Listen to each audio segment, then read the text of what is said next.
Welcome to Kranky Live, the show where bold minds meet real talk. This isn't your average sports or news show. It's where we break down sports, culture, and controversy with facts, fire, and fearless honesty. Here, truth cuts through the noise, and hype gets exposed. From football to track and field, from world issues to local debates, we ask the tough questions, speak without fear, and go deeper than the headlines. We don't follow the crowd, we set the trend. While others recycle the same tired takes, we bring fresh insight, unfiltered analysis, and bold perspectives. No echo chambers, no puppet talk, just real conversation for people who think for themselves. Listen with your brain, not just your ears. Think critically, question boldly, and speak freely. This is Kranky Live, where reason rules the mic and truth always win. Come on, let's get into it. All right, everyone. You must be wondering, what the heck is Kranky doing?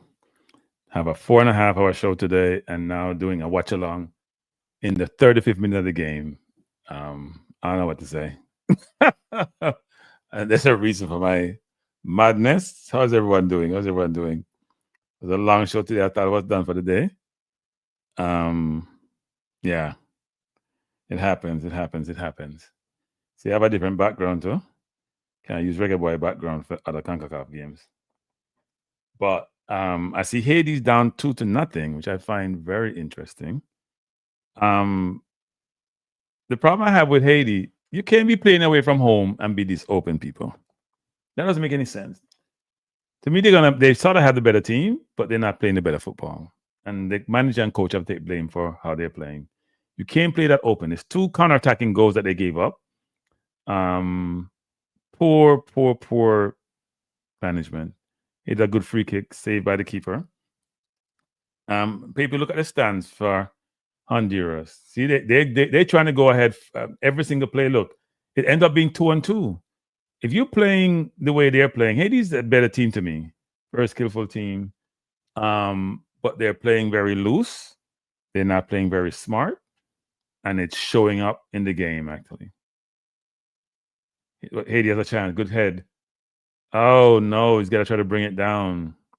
So here's the Haiti lineup, people. See if we can get that up.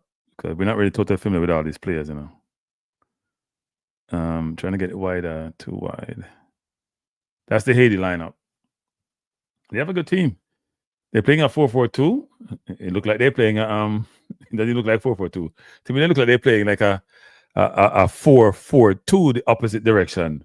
Like 2 defender and like just playing offensive football, which shows a team that may not have been well coached in terms of not necessarily offensively, but how to make sure you're covering off your space defensively. Not the smartest way of playing, especially away from home. When you're away from home, you're more conservative. You're not going out there just trying to score every single opportunity. And they're leading the zone too. Let the other team come to you. Let them take risk. Not very smart.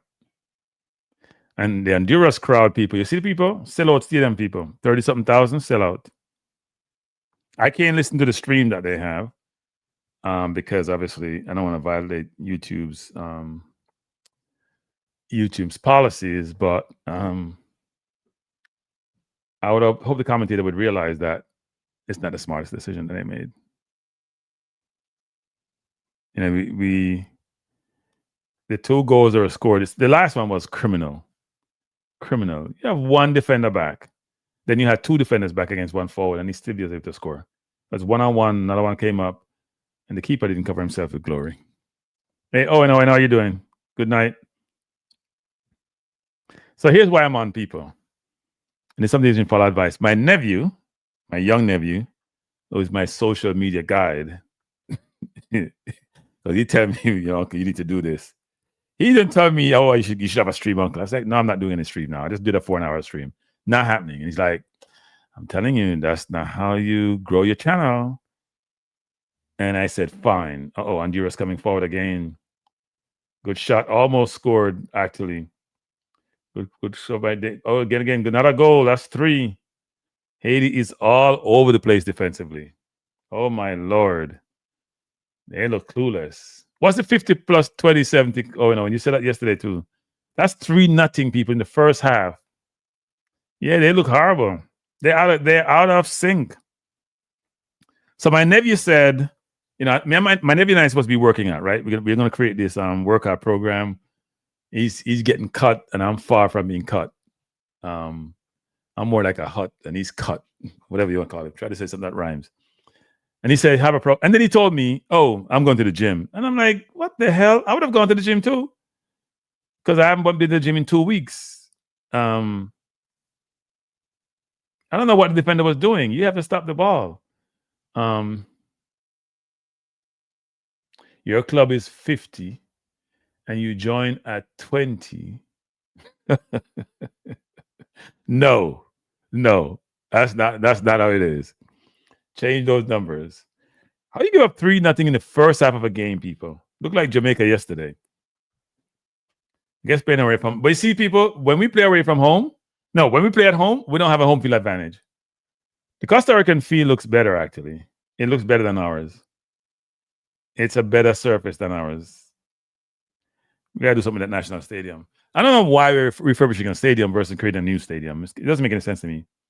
By the way, people, first of all, I'm gonna say this. For those of you who subscribe to my Balanced View channel, thank you. I didn't reach my 1,000 subscribers. I started with about 200 a month ago in September, and I pick up another 800. So that's been a really good thing, actually. I appreciate that. So thank you. But Haiti's not playing smart. I see a player there, number 8 named Experience. He wasn't experienced at that goal that he gave up. 3-0 in the first 41 minutes. Their defense is all over the place. They're not playing. Look how wide the defense is. Look at it. Honduras people, look how a team is coached. You see how they're doing? They press. You can see that they're well coached. They pressed as a team, and they may send 2 people, but look at how they're in sync, how they move when they're playing defense.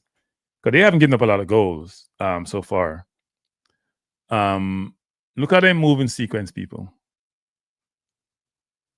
3-0. God, it's embarrassing. Embarrassing.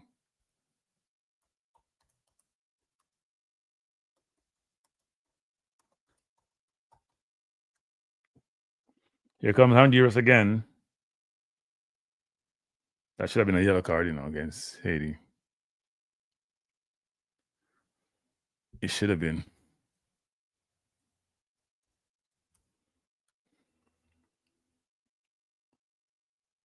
You look at the players look for a 1-2. See that people looking for a 1-2.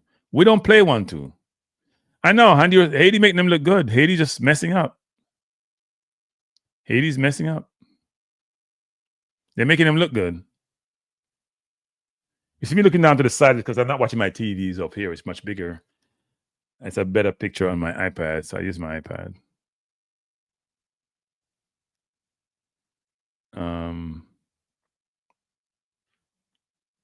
So let me do this.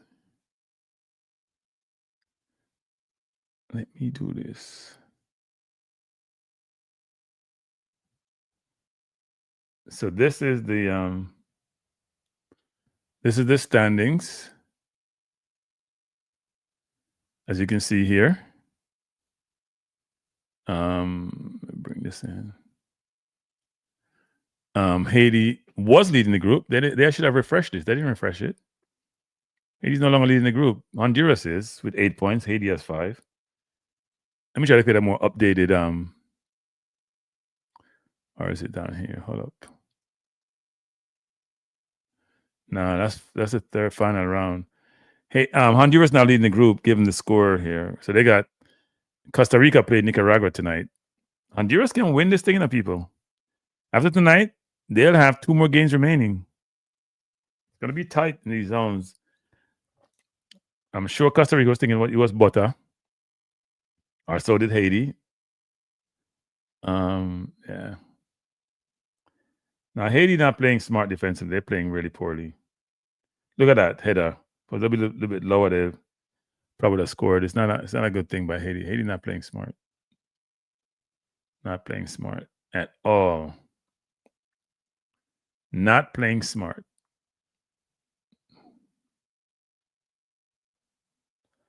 But this is the Haiti. This is the lineup for both teams.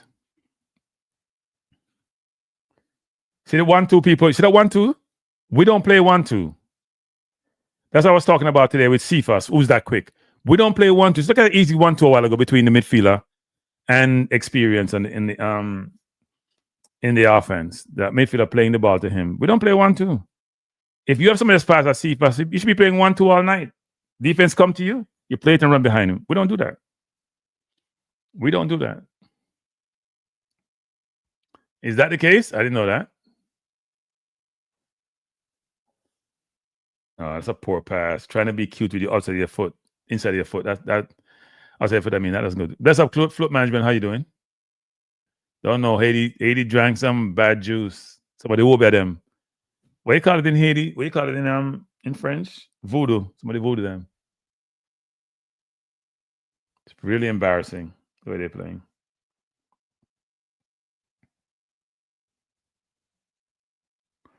I know most of the Haiti team, if not all of them, play outside of Haiti. Actually, they have a diaspora team, and now in Haiti they can come back into people. Honduras is hard to score on because I think they have only for Honduras. They are drawn 2-1-1. But they don't give up a lot of goals actually. That's bad from Haiti, though. It's really bad.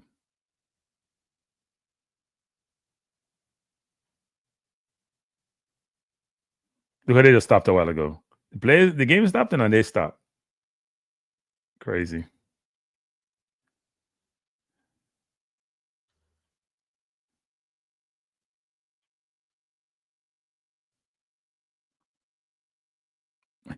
You know what I like, people? They play intricate passes. We don't do that.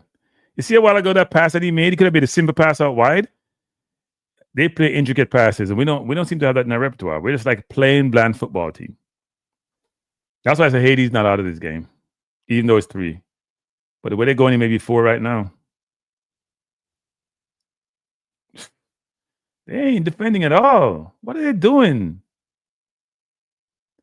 Their defense is everywhere. Where's the midfield helping the defense? It should have been 4-0. This is bad, people. Look at this. The man's running through, nobody marking him. He get behind the defense by himself. Everybody's flat-footed. Haiti created a sense of hope for their country and taking it away. By the way, people, I need about 6 more subscribers to get to 5,000. So if you haven't subscribed before, please do so. Haiti coming forward. And that is Etienne just gave that away. Haiti's quick too. If it's one thing I think can come back is Haiti. They're playing too selfish, man. They're trying to do too much by themselves. It's indiscipline. And Honduras is really organized. They've decided that counterattacking is this game tonight. They're just trying to be compact. As Haiti lose it, they go at them.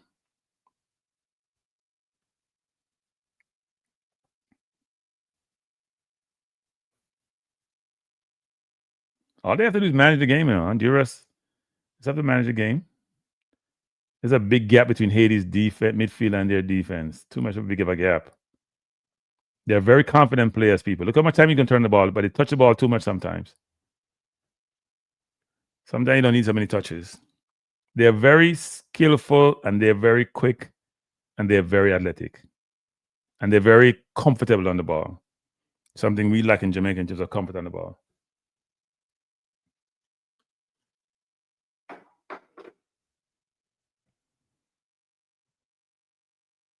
See, Honduras, how they just stay back, and then they want to attack as the pass is made. And then they come in forward with a number of players. Watch on the right, the player on the right who is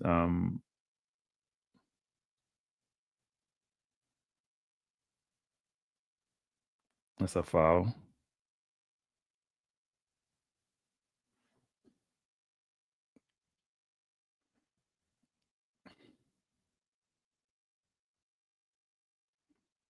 That was Arriaga,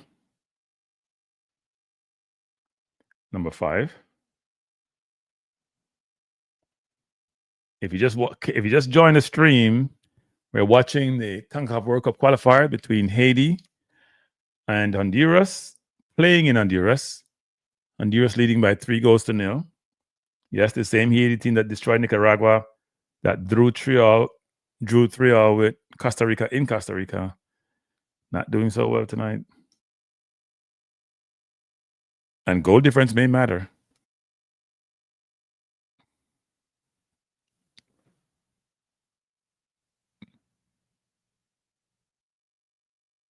Free kick to Honduras.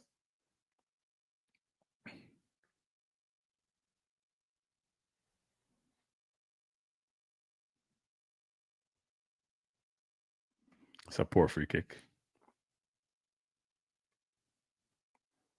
I think it's halftime of the game between Honduras and Haiti.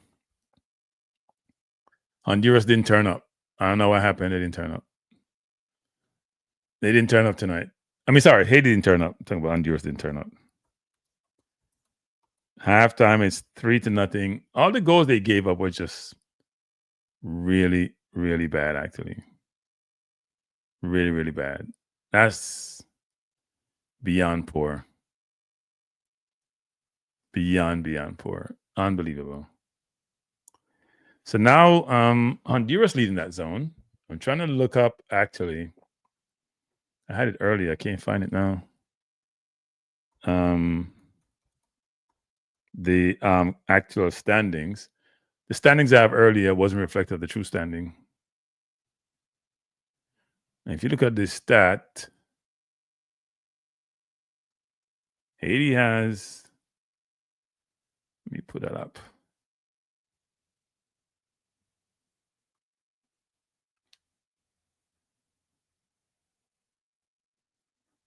Slow, Martin, I think it's worse than slow. They started worse than slow. Worse than slow. So this is the halftime stat. Honduras has 12 shots to Haiti's 5.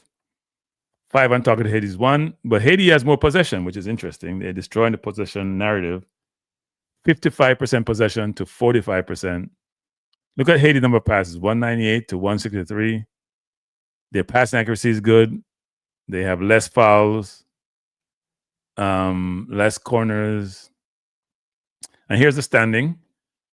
In that zone, Honduras is now on top. They haven't lost any game. Haiti's losing his first game.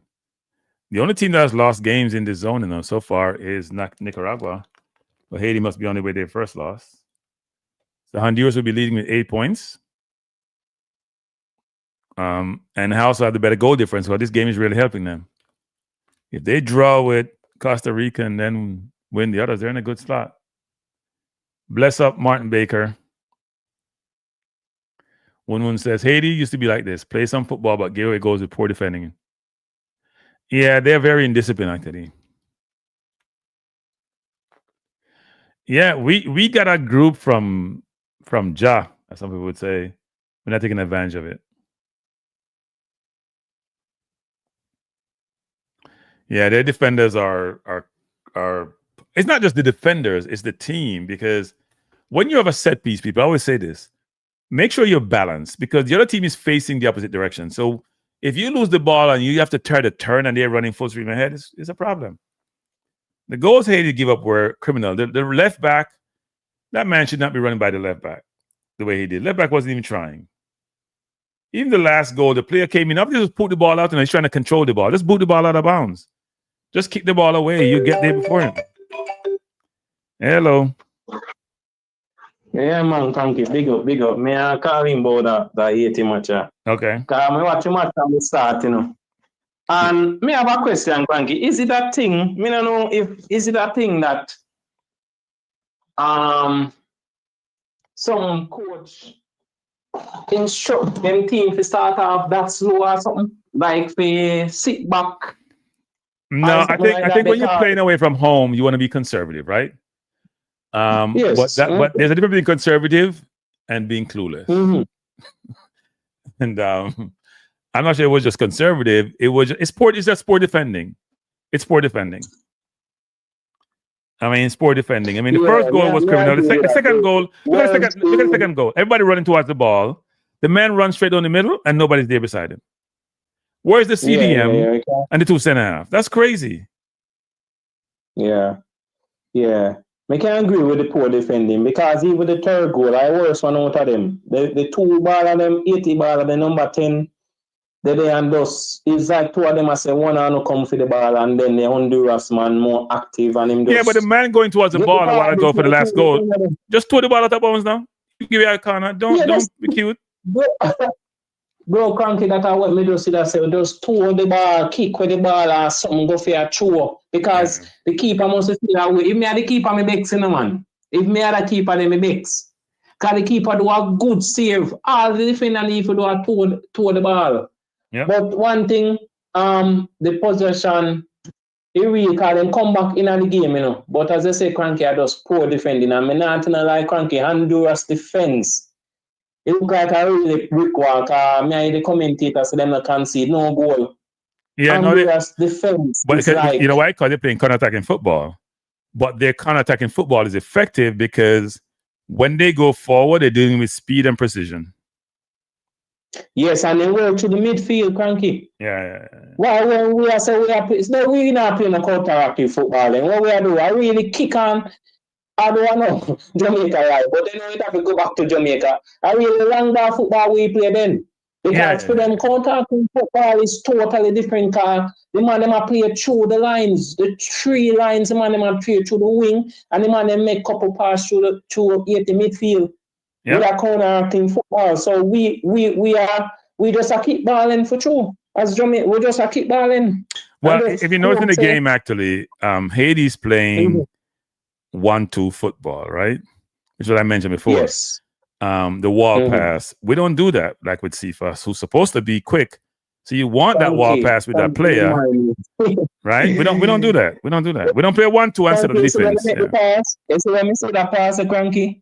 And when they say it quick at the same time, when I watch a match live just a while ago, I say this Kranky I talk about, me say like the midfielder get the ball, the winger get the ball, circle the ball, he might just run going at the player. Yep. Because he think him faster than the player, him circle, him stop, him get the midfielder, and the midfielder say, all right, as the midfielder get to the midfielder, show them. So I know Honduras defender see it, but him couldn't stop it. No. Because I 1-2. Yep. Him couldn't stop it, even though the midfielder pint where him go pass the ball. Yeah. And when me see that, me I say, this Kranky, me I tell her, no, me know. You see, me know me respect Curacao, because me know them overhype. Me respect Curacao and me respect Trinidad, but we still get the best group out of all of the team them. By if far. I say might be a Nicaragua, would have and Nicaragua would have still struggling. We struggled with Nicaragua when we last played them. We struggle, but Kranky, you know, it's true, because to be honest, you know, we struggle with every passing team, you know. Yeah. We struggle with every passing team. I hear people talk about Bermuda, yes. To be honest, we could have scored 8 goals, but we still, you look at win at the match, even though we scored 8 goals. When Jamaica go start, look like them around football. Oh yes, Pete said we don't play them type of football. So the man we control. The man we say we don't as we not no coach as fans, but we can watch football and see what other coach do. Yeah, tell we say with that bad, with that. So why? I always hear JD say why we are go for these quality players then?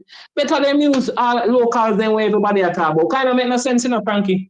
Why we are go for quality players where a pass ball in a them club, but when them come at the national team, them can't pass ball. It can't make no sense to me. It can't make no sense to me, Kranky. It no make no sense. When me I watch the man them on weekend time, I see the man them a pass ball. Even the midfielders them a pass ball. So why we can't pass ball in a full midfield? why the advisor come on YouTube and tell us say we can't play this and we have the player them can't play it. So that means even if them go straight local Kranky, then it's still kick and long ball game where I go see. No, that's even worse. Me hear people say me hear people say them feel gather some local ball and use them Monday. So what am I gonna gather them for do? For play long kick and ball because the advisor say we don't use midfield. So that means we are better. And we don't need to gather nobody then. We don't need to have no chemistry then, Kranky. So all I'm gonna say about chemistry and new player then, we don't stop talking about new player then. Because anybody can come in a Jamaica team and kick ball and run it down. Yeah. Anybody can do that, Kranky. Yeah. So why we as fans and not talk about chemistry? We need to stop talking about chemistry then. Am I wrong or right? We don't need to stop talking about chemistry then. Yeah, well, hopefully, look, I think we've been unfortunate with a number of injuries because I do think that there's levels in the Jamaica team itself between a Gray Bailey versus a Cephas Campbell, and it does show. It also shows that to get a certain level of play, a certain level of football. So when you get to a certain level, like a Bailey does or a Gray does, you have difference between you and people who are at a lower level. It's very obvious. Yeah. And even Antonio with the other forwards we play with. So that I said that today, that 3 forwards that we had, Antonio, Bailey, and Gray, even though the US gave us a very difficult time the last time we played them, but even in the Gold Cup 3 years ago, they were very effective, very effective. And it takes some pressure off your midfield when you have effective forwards. But Kranky, when they tell a man like that, it's hard for reason. When me tell you what it's hard for you talk to a man who just want to stay in the Jamaican space, like just the crab in a barrel where we go up on here. That local crap, that barrel there, it's hard for reason with one man in a football where them just want to stay in the barrel for football for Jamaica. Because if you tell a man that, them I go tell you, when I read, are you me here when Antonio that do it, or you may be it, when Antonio come and he made a play and a Grimmy, and people say, yes, he now score. But this, you see why the reason why we number 9 them struggle? That's how I know the coach is very confused. The number 9 them now struggle that because are not scoring. The opportunity them though there because the midfield is not there to provide them. Me go a stadium, I must either be a area player. And every time Antonio would have to come back in the midfield. Yes, I remember that game actually. He wasn't getting any service. After the game, everybody abused Antonio. And to be honest, in I stadium, you see if Antonio never do that, he would have lost, he would have been like a Bailey in a career so much. And that's why I have to blame the coach. The coach could not even tell the ball after and say, all right, Bailey, then now get the ball. Come try and meet the midfield and draw 2 foul. Because that made I tell Bailey, all right, and now get the ball. Come add a next man in our midfield. Because of that, Antonio naturally do with Jamaica because we always have midfield problem. I mean, I tell the people them, that's why Brown too. Me that beat Brown in a go-go, but no, me see why Brown he just look like a headless chicken. Because they not dead for the man do. He have to run. If they not run, our zone is not gonna be in a game. So all our number 9 are gonna be crying. So the coach I say I look for number 9. The coach is delusional, bro. The coach need to fix the midfield for put the number 9 in a game. Yeah, no, I agree. So we have a number 9 problem, Kranky. Me just feel the coach need to fix the midfield for put the number 9 in the game. Because we don't have the wingers them, the number 9 purpose of to pray through the line and we now bring no ball through the line. That's why Bailey not in a game. Me here, somebody play one stats. We don't know if I might do less than how much ball the man touching at the game. Yeah. No, I want to go back to the Honduras game though, but you're right about the Jamaica situation. But we can talk about that more tomorrow. Yeah, I appreciate the call. Yeah. Me really have been 80 still, Kranky, but boy. The game not over. The game not over. Honduras have a score pan though. They have a score pan. Can play very compact. Them are man. Very good defense. Yeah. Them me think them have the best defense in the World Cup qualifier so far. Very strong, man. Very strong. Yeah, they're not getting up goals, so it's tough. And Mr. Speed, they see big, fast, and strong. Haiti them big, fast, and strong, you know. But you see where tactics and thing do to big, fast, and strong, make them look like the fast talking and like it's just speed alone play football. But let's see, Kranky. Big up me. I go and watch the second half and see. Yeah, man. Yeah, I'm gonna watch the show. All right, cool. Yeah, man. Trying to show you some stats, people. You don't give me all the halftime stats here, but you can see the ratings for each of the players here. Most of the Honduras players have 7, except for maybe 4, 7 plus. Nobody has an 8, and all the 80 players obviously have less than 7, which sort of reflects how the score suggests. But if you see the standing, we go back to the standing. Honduras haven't given up a goal in the playoff, people. That says a lot. That means they're compact. That means they're playing mainly counter-attacking football. From what we saw, that's what they played in the first half. And it was evident in terms of the game and the score. So let's see what comes in the second half. But Haiti has been very indisciplined. Very disappointing. Because I think each of us who are on the stream, I said most people wanted Haiti to do well. They have embarrassed themselves and embarrassed us, to be honest. Let's go back. Second half is getting ready to start. So I'll pull it up. You want to watch the game, is on Paramount, people. So Honduras is playing 4 at the back, you know. They look like they're playing. They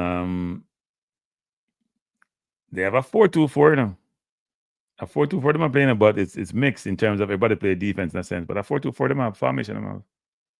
I don't care what they have on the screen. It looks like 4-2-4 to me. So you need a Costa Rica comeback now. Yeah. I don't think Haiti's out of it. If you go down to 4, yes, but Haiti plays so attacking, anything is possible. They got to play better defense, though. Costa Rica start them nonsense now by laying down. You know, Latin and South America team, though. But referee not watching them. Haiti's very confident on the ball, though. Very confident on the ball. Very comfortable, very technical.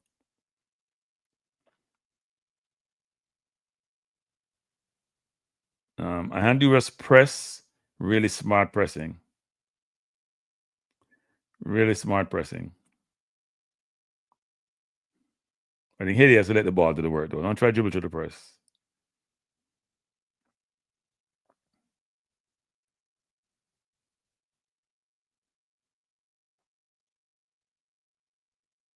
That's a foul against the forward. Haiti forward is very, very good in terms of his positioning.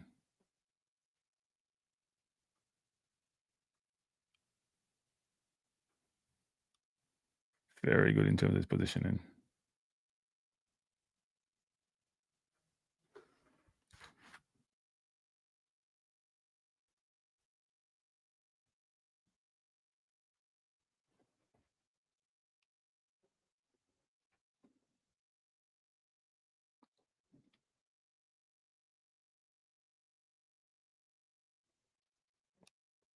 I think his name is Pierrot. He does sit down. I hope our center forward does that. He sit down on the ball, people. You can't get the ball off him. He's really, really organized and sit down really well.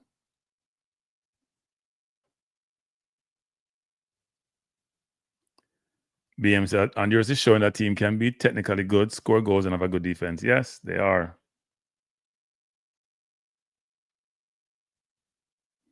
They are.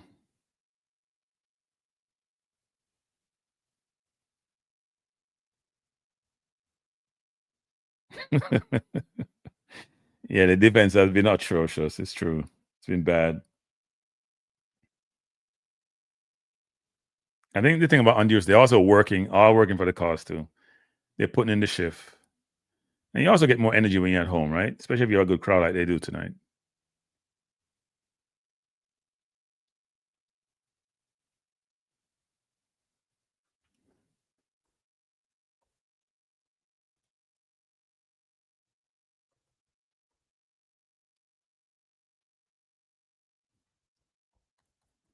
Honduras start playing the game now of lying down and rolling around. Not surprising. Not surprising.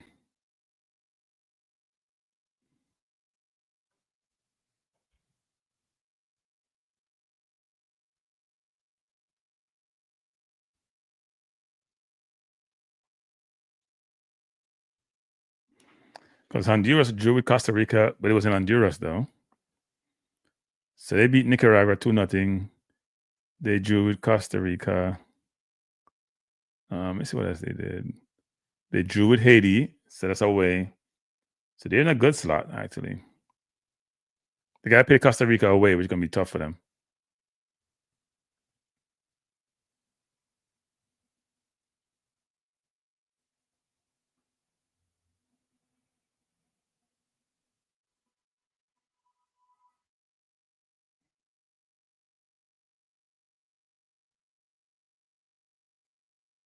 Haiti just needs to start trying to go over the top a little bit.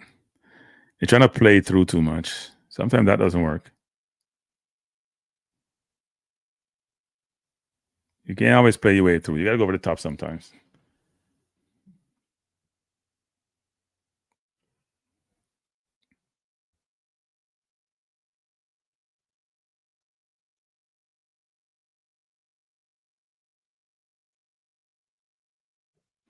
Yeah, they like to lie down a lot, actually. South American teams, well, they're not South American, they're Latin American, but it's still the same thing.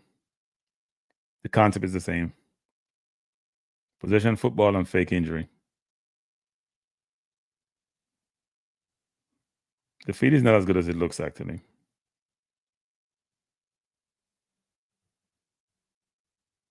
Now Honduras starting to press. And Haiti trying to play out the press.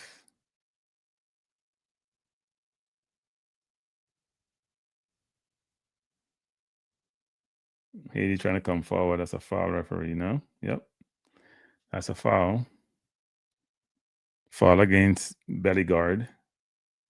Doesn't Bellegarde play for who he plays for? Wolves? Plays for one of those teams.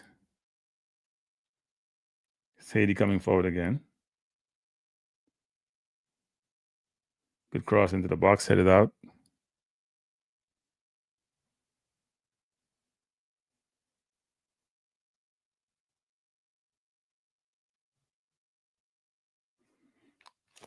Haiti have a lot of men forward.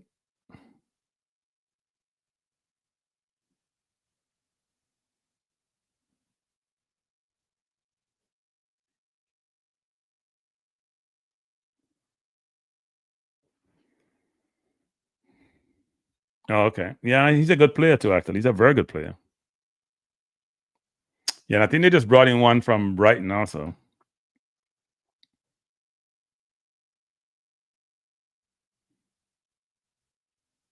So they have good players on the field. But the defense playing out of control.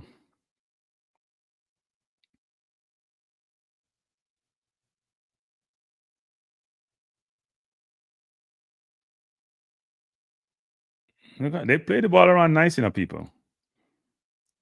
But you got to be able to stop other people. And that center forward is not, that center forward, what's his name? Pirot? He's not bad, actually. Does a good job of shielding.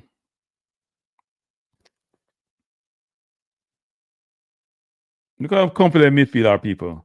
Take the ball and work it. Too much touch, too many touches, though. Too many touches. Here comes Honduras again, and they're sprinting, people. They have scouted Haiti really well. They have scouted Haiti really, really well. You win the ball, and they're sprinting from deep. Haiti players are not sprinting from deep to cover.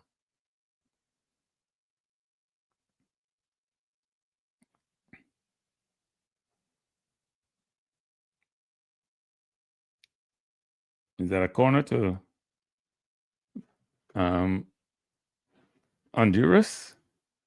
Lazada looked tired, hands and hips. Yeah, no, he's a good player. He sits down really well on the defender.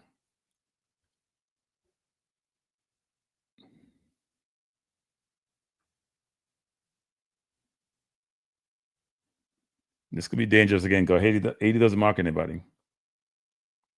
Let's see this. Brilliant save. Your feed is ahead of mine, Martin Baker. What are you watching it on? Why are you watching it, Martin Baker? Because I saw you brilliant save before I saw it.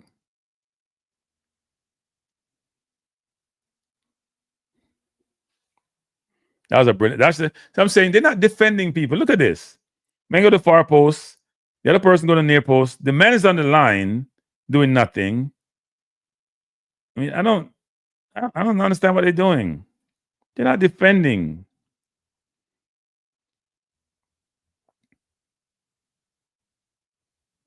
That could have been 4. Oh, the YouTube is faster than Paramount? Really? Wow. Good ball by Haiti. Haiti coming forward. Tripped up. Number 20 is tripped up, and that's pure. That should be a yellow card, ref. In CONCACAF, they don't give yellow cards, you know. Something like they're afraid to give yellow card. That was 21, sorry, not 20. That was Casimir. They don't give yellow card in CONCACAF. So YouTube is faster than Paramount? So you mean I'm paying for this and YouTube is free and it's faster? It's not a good look. Not a good look at all. This is a free kick to Haiti. Casimir to take it. Not a bad free kick at all. Headed out. Haiti has it, looking to shoot. That's not a smart shot. He should go far post, actually. That wasn't a smart shot, actually. Haiti's not playing smart. The ref is Jamaican. People beat him. Kind of look hungry, though, you know. Man, look like he needs he needs some fish. I said, man, maybe the referee. Nah, so him marker. Maybe he's slim. Maybe he's slim. Because say marker, he's slim. He's slim. He's slim. He's slim. He's slim. I'm fit. He's slim. I'm fit. I'm an athlete. I use them terms there.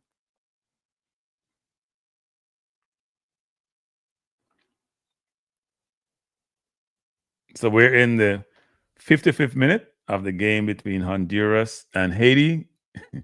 Haiti's losing by 3-0. Yeah. Seems like a good ref. He seems fit. Cover a lot of grounds. Bless up King Jav.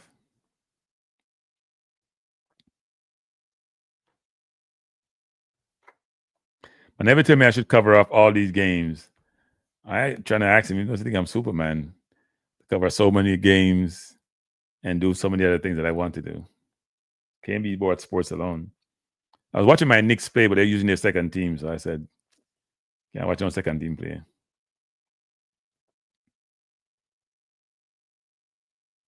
Haiti coming forward. Casimir trying to get by his man, but that's not a foul. He's asking the referee. Referee says no.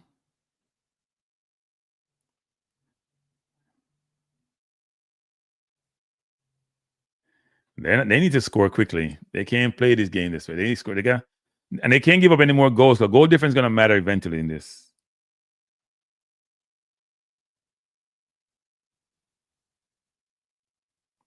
Honduras is just playing smart. They're getting fouled. They're slowing the game down. People? They're managing the game. They're slowing the game down. Faking injuries. They've been doing this about the 4th person down the second half. The ref needs to say, you know what? I'm tired of this nonsense.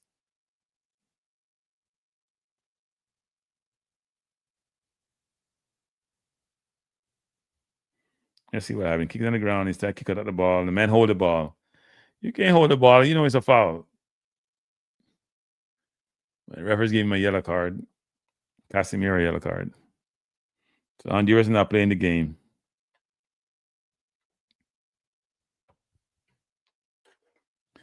The Youngs, every time they go Honduras, don't get 4. Well, they got 4, all right. Well, it's 3 every then. Could I get 4? It's almost 4 a while ago. And this when we go to Honduras, we do well against them. Because we're not playing that wide open. Look at that first goal. Number 8 is... What was number 8 doing? What was the left back doing? Like, that's criminal. And then the second goal, 2 defenders there. Nobody closed the man down. And then the third ball, he comes in to take the ball. For him, just kick the ball out. He might try to take the ball up. Crazy.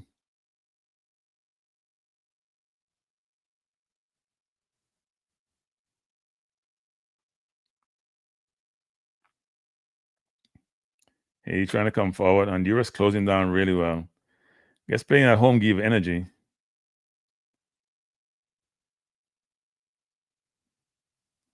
Haiti's so confident on the ball, though, people. They should be doing better. Very confident on the ball. Look how they move the ball up the field real nicely. And then my things freeze. Hey, Siri, I didn't tell you to do anything. Leave my damn thing alone. Siri just froze my I didn't say anything about Siri. Oh, God. I say it again. Okay. Shut up. Bad turn. And Honduras players down again. This is getting ridiculous, people. It's getting ridiculous. Stop the nonsense. I'm not getting ridiculous now. Everything they're going to fall down and roll over. You know, man clash. The man ain't moved down and you're going to go down like you're dying. It's ridiculous. It's annoying, actually. It's annoying to see people play football that way. That's not sportsmanship. That's ridiculous. Get up and play the game.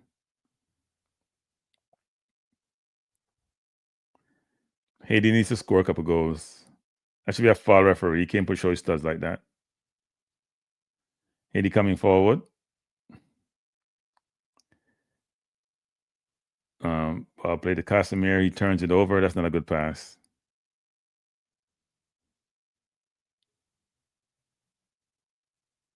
They turn the ball. They're making the more difficult passes. There's sometimes I've simple pass. They refuse to make the simple pass. They're making the more difficult passes in more difficult areas. You only do that if you want to draw people in. Play the simple ball.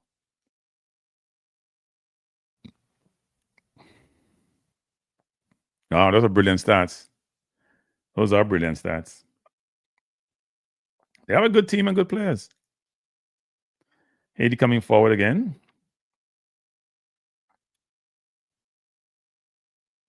Ade. Back to his keeper, Pisidi. Pisidi to, is that Duvernay? Back to Pisidi.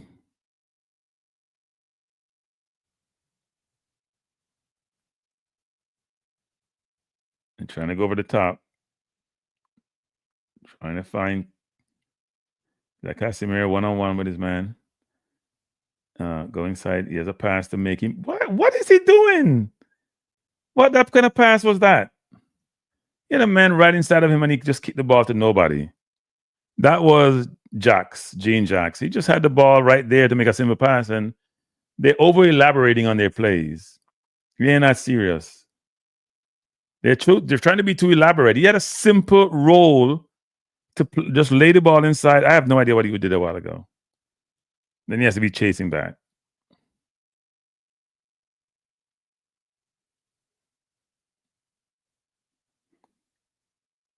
Corner to Honduras, and they can't defend no corner or nothing.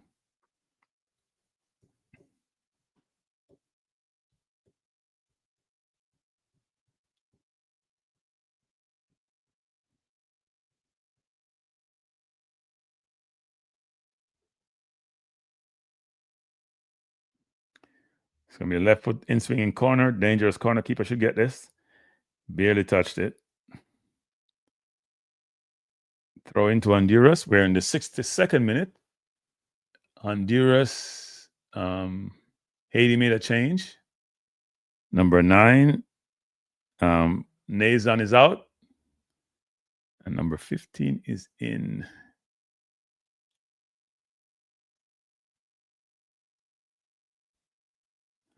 You know, my TV's on Paramount and my iPad is on Paramount. My TV is showing faster than my iPad.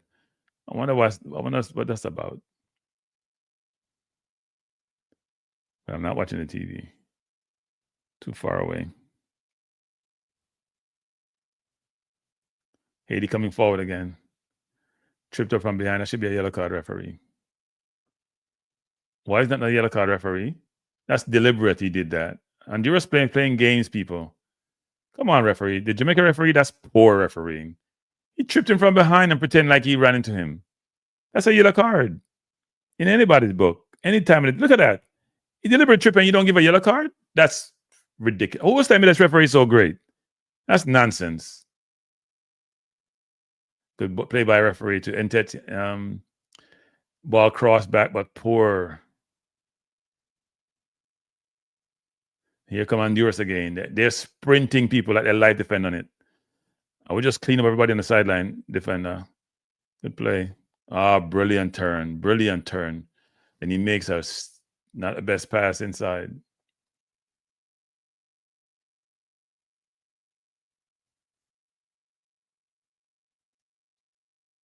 Haiti coming forward. Again, he ran out of room. Too many people. 3 men. Look at the Honduras swarming like it's bees. They're like bees. They swarm on defense. That energy level is something else. Yeah, that was a dumb that's bad refereeing. Period. I don't care if you're Jamaican or not. Poor refereeing. Haiti with it, looking for cross. Good cross. Oh, he's trying to head it down. Why are you heading for the goal? He's trying to head it down to someone. Try to go for the far corner. And keep her pretending like you get hurt. Haiti, book one of them, Haiti. Book one of them. And get them and really hurt them. Ain't nothing wrong with him. Let's look at this. Ball headed down. He comes. The men go up. Barely touch him, people. Barely touch him. I hope the ref is adding back time to the clock. That's ridiculous. Look at it. Oh, in chest hurt. He got punched in the chest. Stop. This is getting to be annoying. Yeah, it's getting to be annoying. We're in this. It's annoying. And not a good watch anyway. It's annoying. There's no reason to operate like that. None.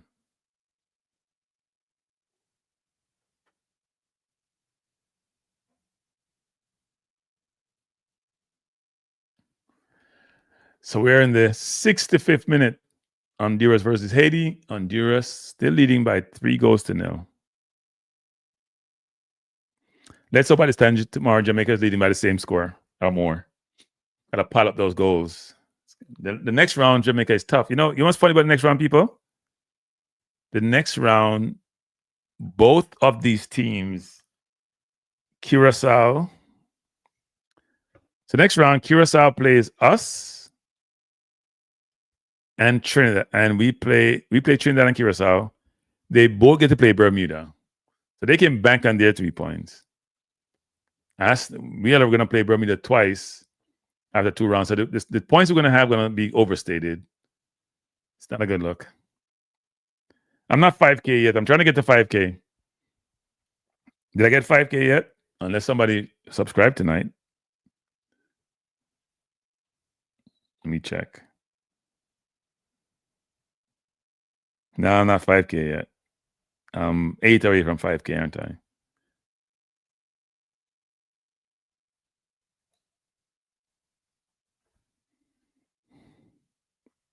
I need 4 or 5K. So if you're on the stream and you haven't subscribed, please do so. I need 4 more for 5K. Of course, I'm worried we're not going to qualify. What kind of question is that?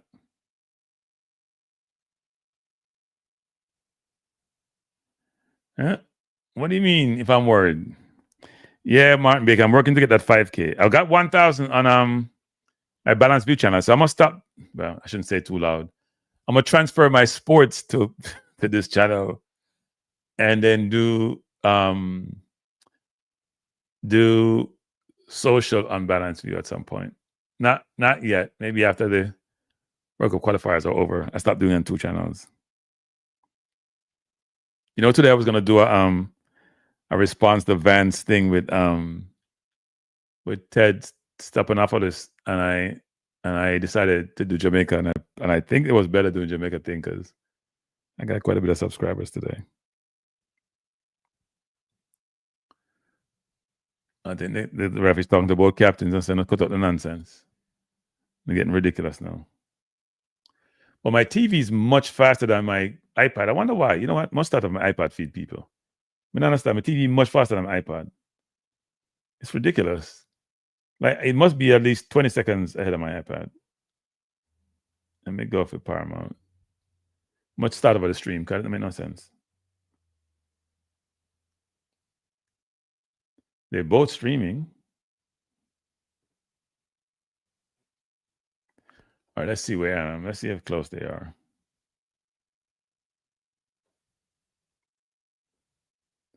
TV still ahead. Still ahead. No, my iPad is not faster. Good. Here comes Haiti. Duvernay to Casimiri. Good turn inside. Casimiri gets it back, coming forward, being held, tripped, held, kicked. Come, referee, call it. Why aren't you calling it? Yeah, Haiti, play him back. The referee is getting ridiculous. Get on my nerves. This is nonsense. That's the same ain't good. Look at this. The man hold him, touch him, foul him, what kick him, and you say I not foul that. And as him touch the man dive, and you say I foul. That's ridiculous. I thought him say the referee ain't good. Nonsense, man. Don't make him go ahead. That while ago, don't make any call. Then you're gonna call that, don't make any call.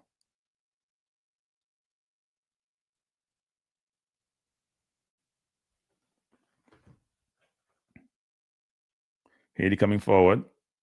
I do want to play this, I not to play it. Turn beat this man nicely, beat 1, beat 2, beat 3, coming forward and plays a nice true ball. Needs some more pace on that pass. Look how they just run through the middle, people. We don't have nobody can beat nobody, in the middle of the park. Here comes Haiti again. Why didn't you just pass the ball? Why you fake the pass and go back inside? That's not good. Play the ball out wide to spread the field. What's that about? They're playing too selfish sometimes. They have the skill, but they're not playing smart. Ball played out to 22, Duvernay. Down the wing, that's a foul, referee. Not a good foul. That should be a yellow card. That should be a yellow card. That should be a yellow card. It is a yellow card for Kyoto. That's a bad foul, actually. He just ran over the man. It's not a penalty. Wait, where did he hit him? No, it's outside the box. That's a brutal foul, actually. That's not a good foul. He just ran over the man. That's Kyoto with that foul, which is not a good foul. In fact, it's a dumb foul. The Honduras keeper, Menjvar, is urging his team on. And they're going to make a couple changes, actually. 71st minute, Haiti down 3-0. 3-0 from the halftime. Was a halftime lead. And they've looked the better team in the second half. And people, second half, Honduras haven't done anything. They just play counter-attacking football. Haiti has dominated possession. They started running the game, and yet I think they have a 58 to 42% possession, but they're not being effective. Honduras will soak up the pressure, and they're trying to hit them on the counter. You look at passes. Haiti has 297, Honduras 217. So here's a cross. Cross in the box, not a bad cross, headed up by Honduras. Goal kick to Honduras. That ball hit a Haiti player. I'm not sure what happened. What's the referee saying? Ball came over, headed down.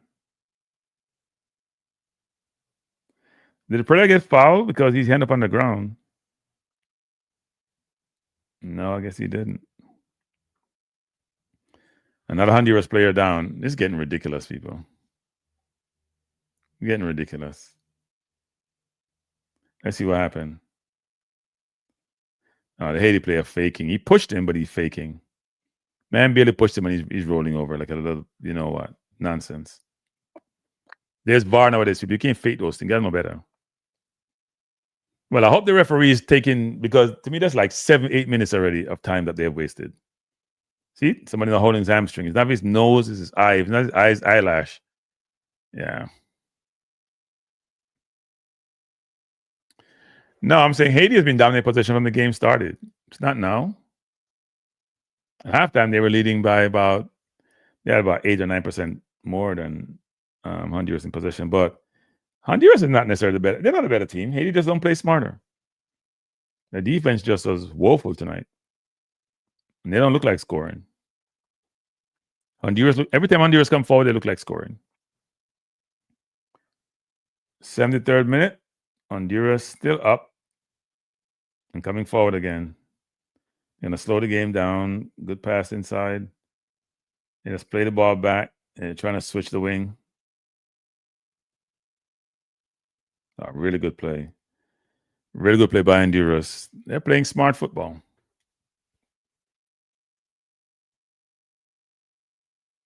.30-yard of field. Look at that one-time pass, people. He got a 40-yard or 30-yard pass, and he played off one time to the man running off. Their movement of the ball is really, really good. Haiti coming forward.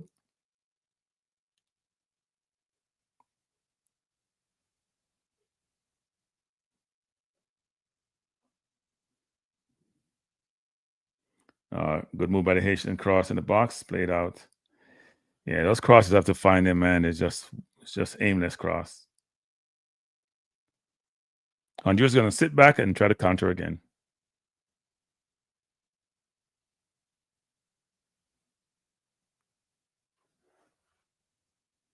Ball over the top. Haiti comes forward in the box. You need to play it back to the cross line. Make a good shot near post. Why is he going near post? That's selfish. He's got 4 men in the box.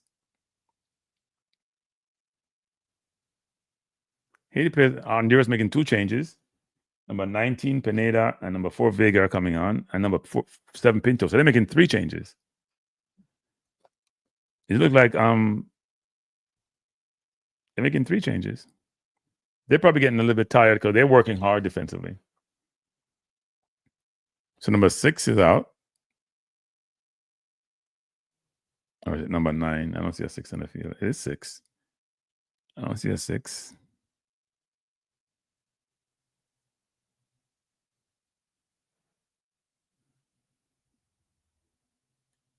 Six is out. 7 is in. 17 is out. Who is Palma? Pinto is in, number 7. A lot of substitution by Honduras.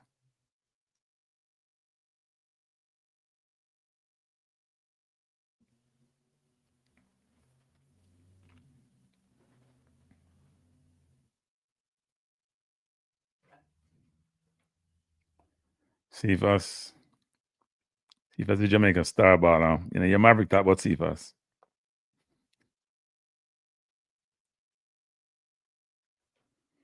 We are in the 76th minute. Honduras leading by 3 goals to 0. Honduras trying to get a corner, down the corner, looking for a pass. Can't find one, go down the line. They're playing it safe. They're going to keep away.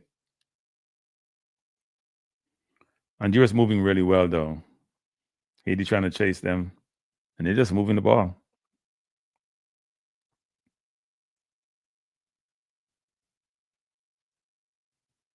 Haiti must be kicking themselves about how poorly they defended in the first half. They played without any sense, actually. Any sense of understanding that you're leading the zone. You should be playing counter-attacking football, not the home team. Gave up 3 goals poorly. Haiti trying to go over the top. Really good cross into the box. Miscontrol there. Look how wide open Haiti is. Where's the left back? Left back is nowhere to be found. Honduras looking for a pass.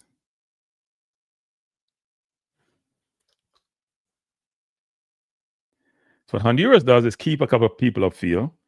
So when they get it, they just attack.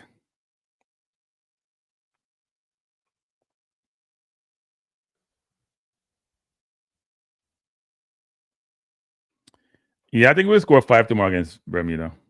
But they may score against us. The last game, they had 3-4 chances against us. They didn't put away. If we score 4 against them, we can score more at home. But the field doesn't help us. In fact, the field hurt us, actually. Cephas can play against the Bermudas of the world because their defense is not that great. When you play against a good team, good defenders know to mark him out the game.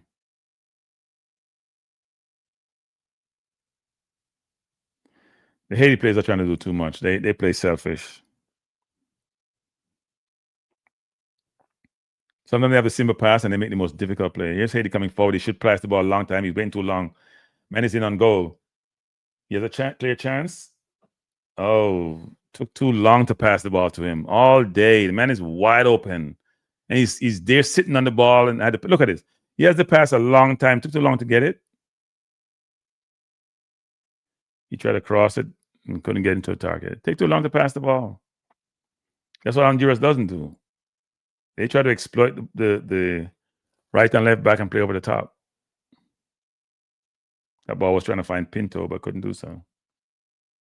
Look at this. What are you doing? Oh, Lord.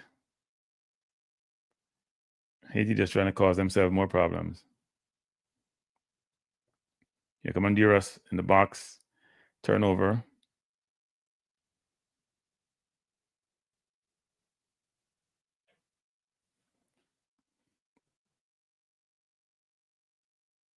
Is Haiti coming forward? I think the Haitian is tired. That was a tired kick. Hondurans are playing like their life depends on these people. Good play by Haiti. Haiti coming forward again. Good turn. Good shot by Belgrade over the top. No, that wasn't Belgrade. That was that was Belgrade. That's Belgrade, actually. Belgrade, we call him.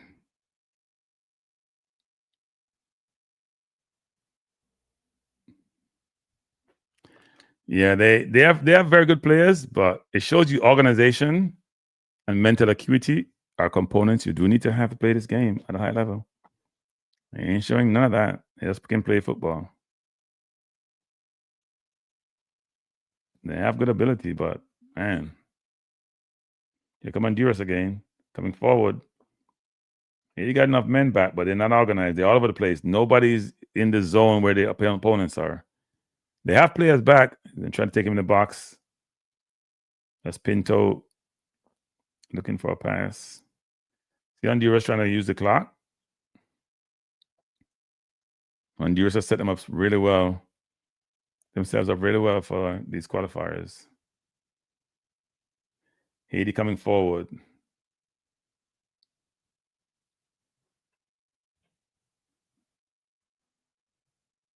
Crossed by Haiti. Oh no. He had a chance to play it in the box and didn't.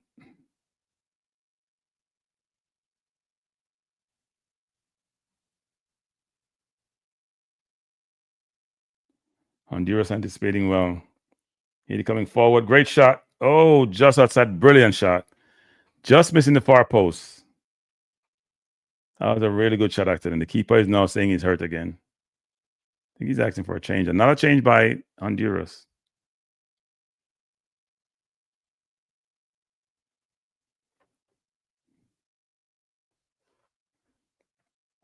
Is that Honduras' fourth or fifth change tonight? It's a lot of changes. 81st minute. Still leading by 3-0. And Haiti doesn't look like scoring.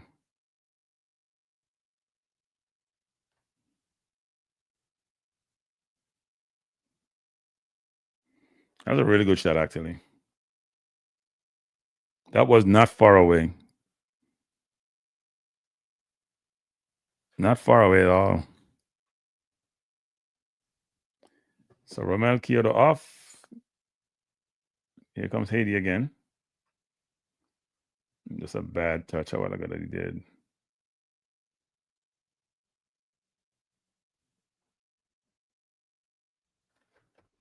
Referee calls foul. That's not a foul. That's not a foul. Oh, okay. He called a handball? It wasn't a handball either. So it's a bad call. It was not a handball. I tried to bite him up and said nobody with it. I'm not sure what he called a while ago.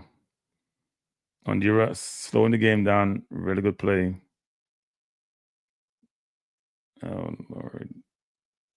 Oh, brilliant save by the keeper. What a fantastic save. That should have been 4. That's twice he did that tonight. Look how wide open the defense is. The man is way behind the defense. Come back in. Brilliant shot. That's a magnificent save. Hey, Blake, I hope you're watching. That's a ridiculous save.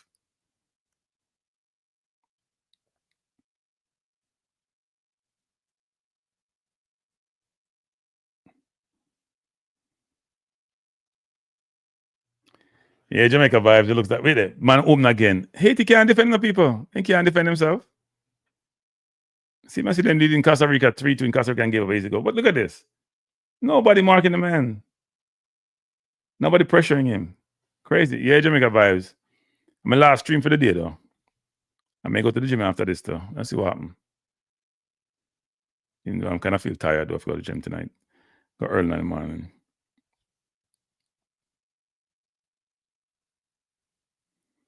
Haiti now playing the ball. So, Haiti, you need to score a goal in there. You need to play around the ball.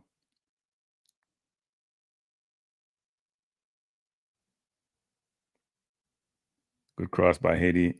Really good take. Really good cross. Way over the head of the offense. Haiti has a talent. They just don't play smart.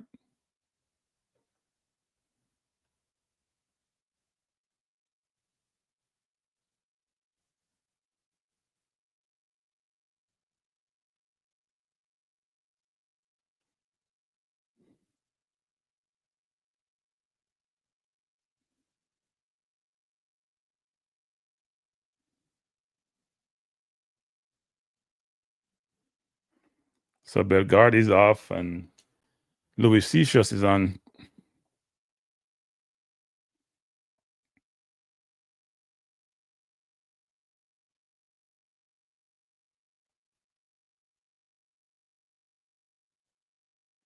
Honduras playing. They maybe going to the World Cup. They're really playing smart football, really compact. Haiti playing like Jamaica? Nah, Haiti better than Jamaica. They just don't play smart football. If they play smart football, they'd be in a much better place.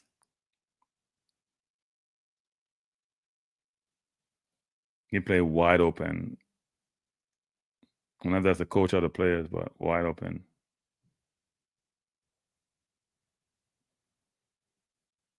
They got a lot of skill. I'm sure they use it smartly. Haiti come forward again. The new player coming, Lucius coming on trying to play it wide. Doesn't work.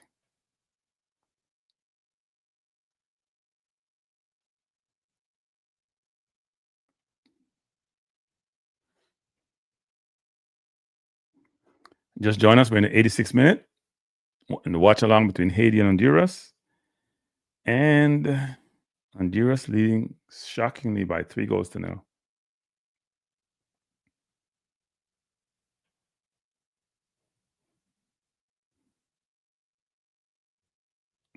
See, Honduras play like they want to play defense, people. Haiti doesn't want to play defense. They like the offensive part of the game. They don't play defense. Tackled by Haiti, but there's... Honduras just like to roll on the ground. The man didn't touch you. The man won the ball cleanly, and you're there rolling around like something wrong with you. Well, if you get kicked sometimes, and the guy have something to roll on both. It's getting annoying, actually.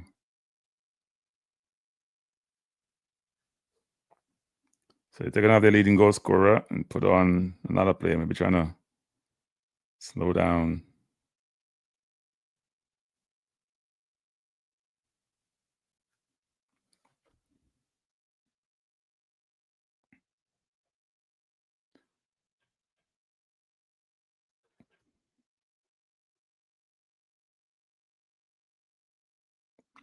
Yeah, I think the coach is a problem today. I mean, you can't play that way against. You cannot play this way against when you're away from home. Everybody away from home, you're very conservative. At least to start out the game and see how the game is progressing and how it evolves. You can't just go out there and run around on your defense wide open. Your left back look like he's at sea, still hasn't left the hotel. It's crazy. And it was reflecting the game and the outcome. I'm very shocked about this outcome. Later today, Costa Rica plays, or after this game, Nicaragua won't bring that stream, but that should be... Costa Rica should easily win that game, actually. Nicaragua's been the worst team in the group. The game is in Costa Rica, too. They might get enough.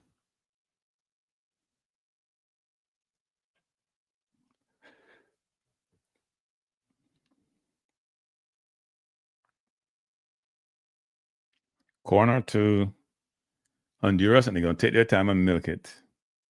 This is a brilliant, brilliant outcome for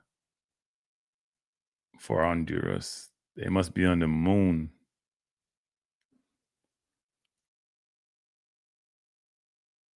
I'm sure they were surprised to have a Haiti great start to be in this position.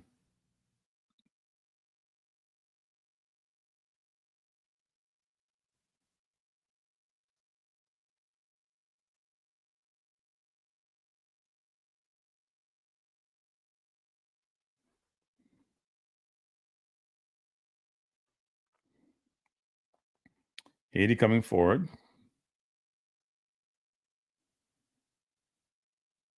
Only about a minute and 10 seconds remaining in regular time.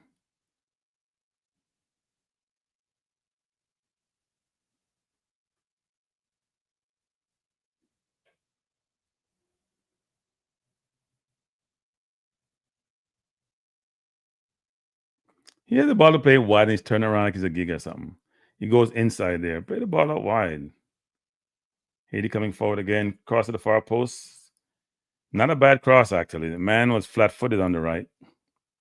That's the recruit number 16 who just came on.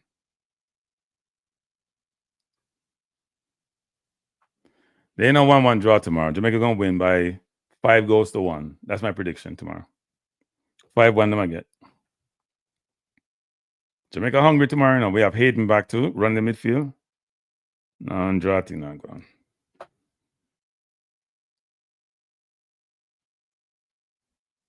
Yeah, I totally agree with you. They should play a double pivot. But I'm not sure those guys are disciplined enough to play a double pivot. They like to dribble too much to play a double pivot. They have too much skilled players. You need some tough, hard-nosed players playing for the defense. You leading the zone. You going to Honduras. They're tough at home. You got to get that point. That's just really bad by Haiti. They could have given up 6 goals tonight. Honduras coming forward again. He's going to shoot. And way over the bar.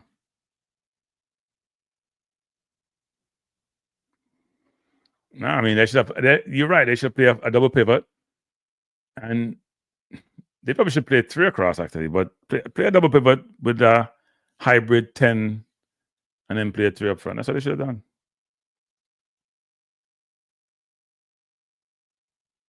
They didn't, and they paid for it.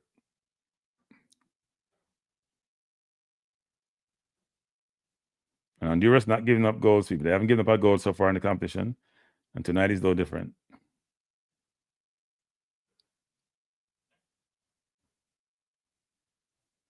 You have 7 minutes of extra time. So the ref did add on the time.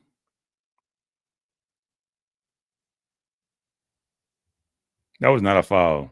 The man anticipated him, leaning into him and stepped off him. The ref called something he didn't see. Here comes Haiti again. They haven't created one clear-cut chance tonight. They haven't created anything. The Honduras defense is not necessarily great enough, people. It's a team defense. They're playing like they live defend on this. So when you start dribbling, they just close down the space. That's why you need the ball to beat the man, not the man to beat the man.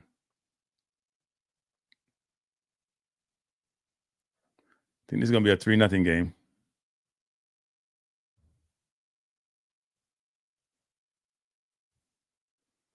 Oh, Lord. Here we go with this all JPL team thing. We ain't using no all JPL team for nothing. They can't even beat Trinidad, all Trinidad local league team who want to play with all JPL players. They can't beat Trinidad. They beat Trinidad once at home. They lose the year before with Agrimson against Trinidad. They draw one and lose one. And then when they played more recently, it was 1-1 and Jamaica scored in the last minute. They ain't good enough to play nobody, not our JPL team. Let's not fool ourselves. Honduras does a good job of playing out, people. A really good job of playing out. Really good job of playing out.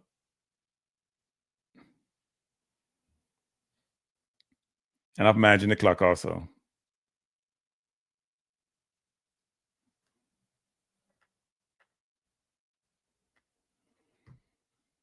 Here come Haiti again. And you just pass the ball to the opposition. You can't be that bad. Those things are not forgivable, people. And then they just all stop play. You just pass the ball to the opposition. You dribble all the way down there and pass the ball to the opposition. And he's trying to score and he almost scores. You just give the ball away. I mean, you dribble the ball away down, just give the ball to the opposition. like crazy.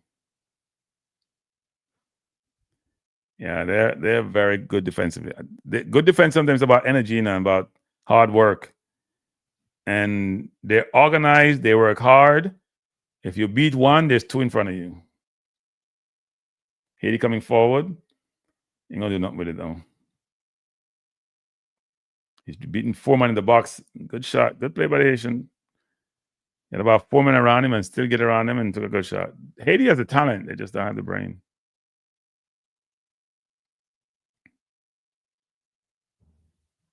They're going to beat Birmingham tomorrow, man. Don't worry about it. Birmingham get enough.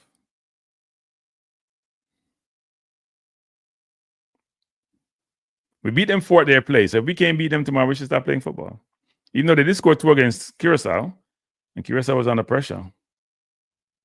Let's see how Curacao does away from Curacao. They drew with Trinidad. I think there's more surprises to come in this. There's more surprises to come in the next round and this round. Actually, let's see what Trinidad against Curacao tomorrow.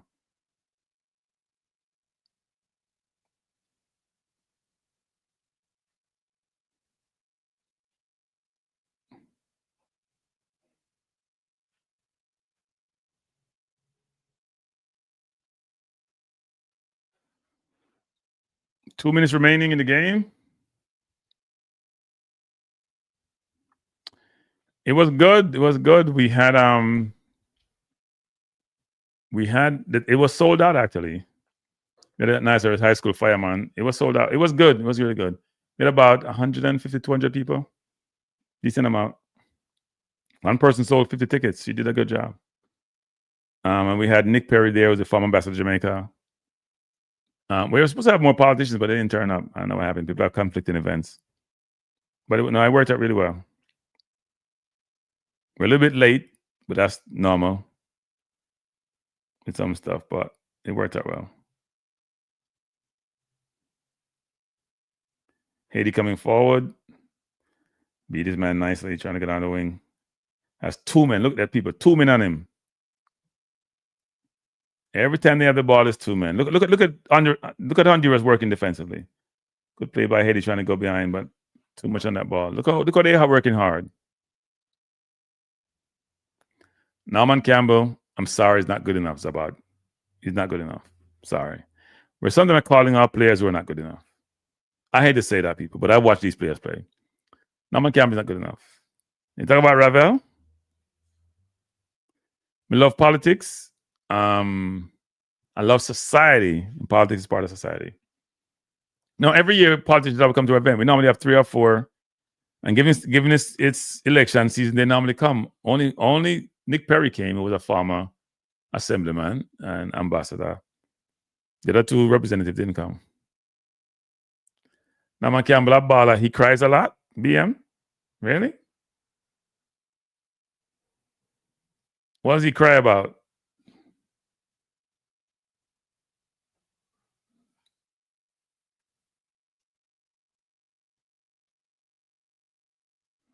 Costa Rica player pick up a yellow card, being stupid, number 5.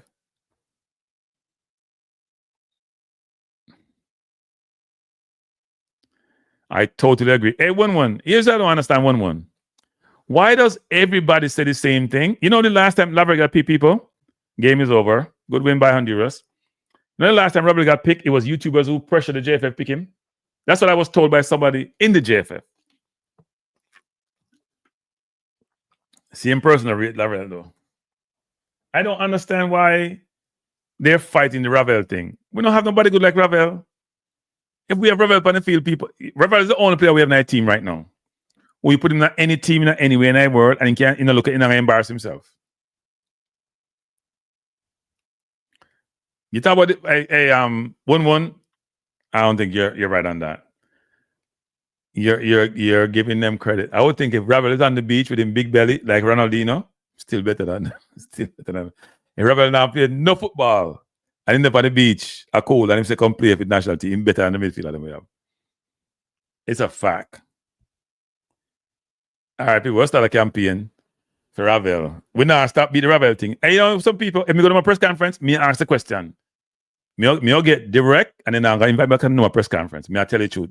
Right now, them ban overseas. They realize saying YouTubers overseas ask a tough question, you know. So them not giving no ability to get access to no thing for ask the question. Them not do it anymore. Them smart. Simon I restrict we. Simon I prevent us from getting involved. Them work it out.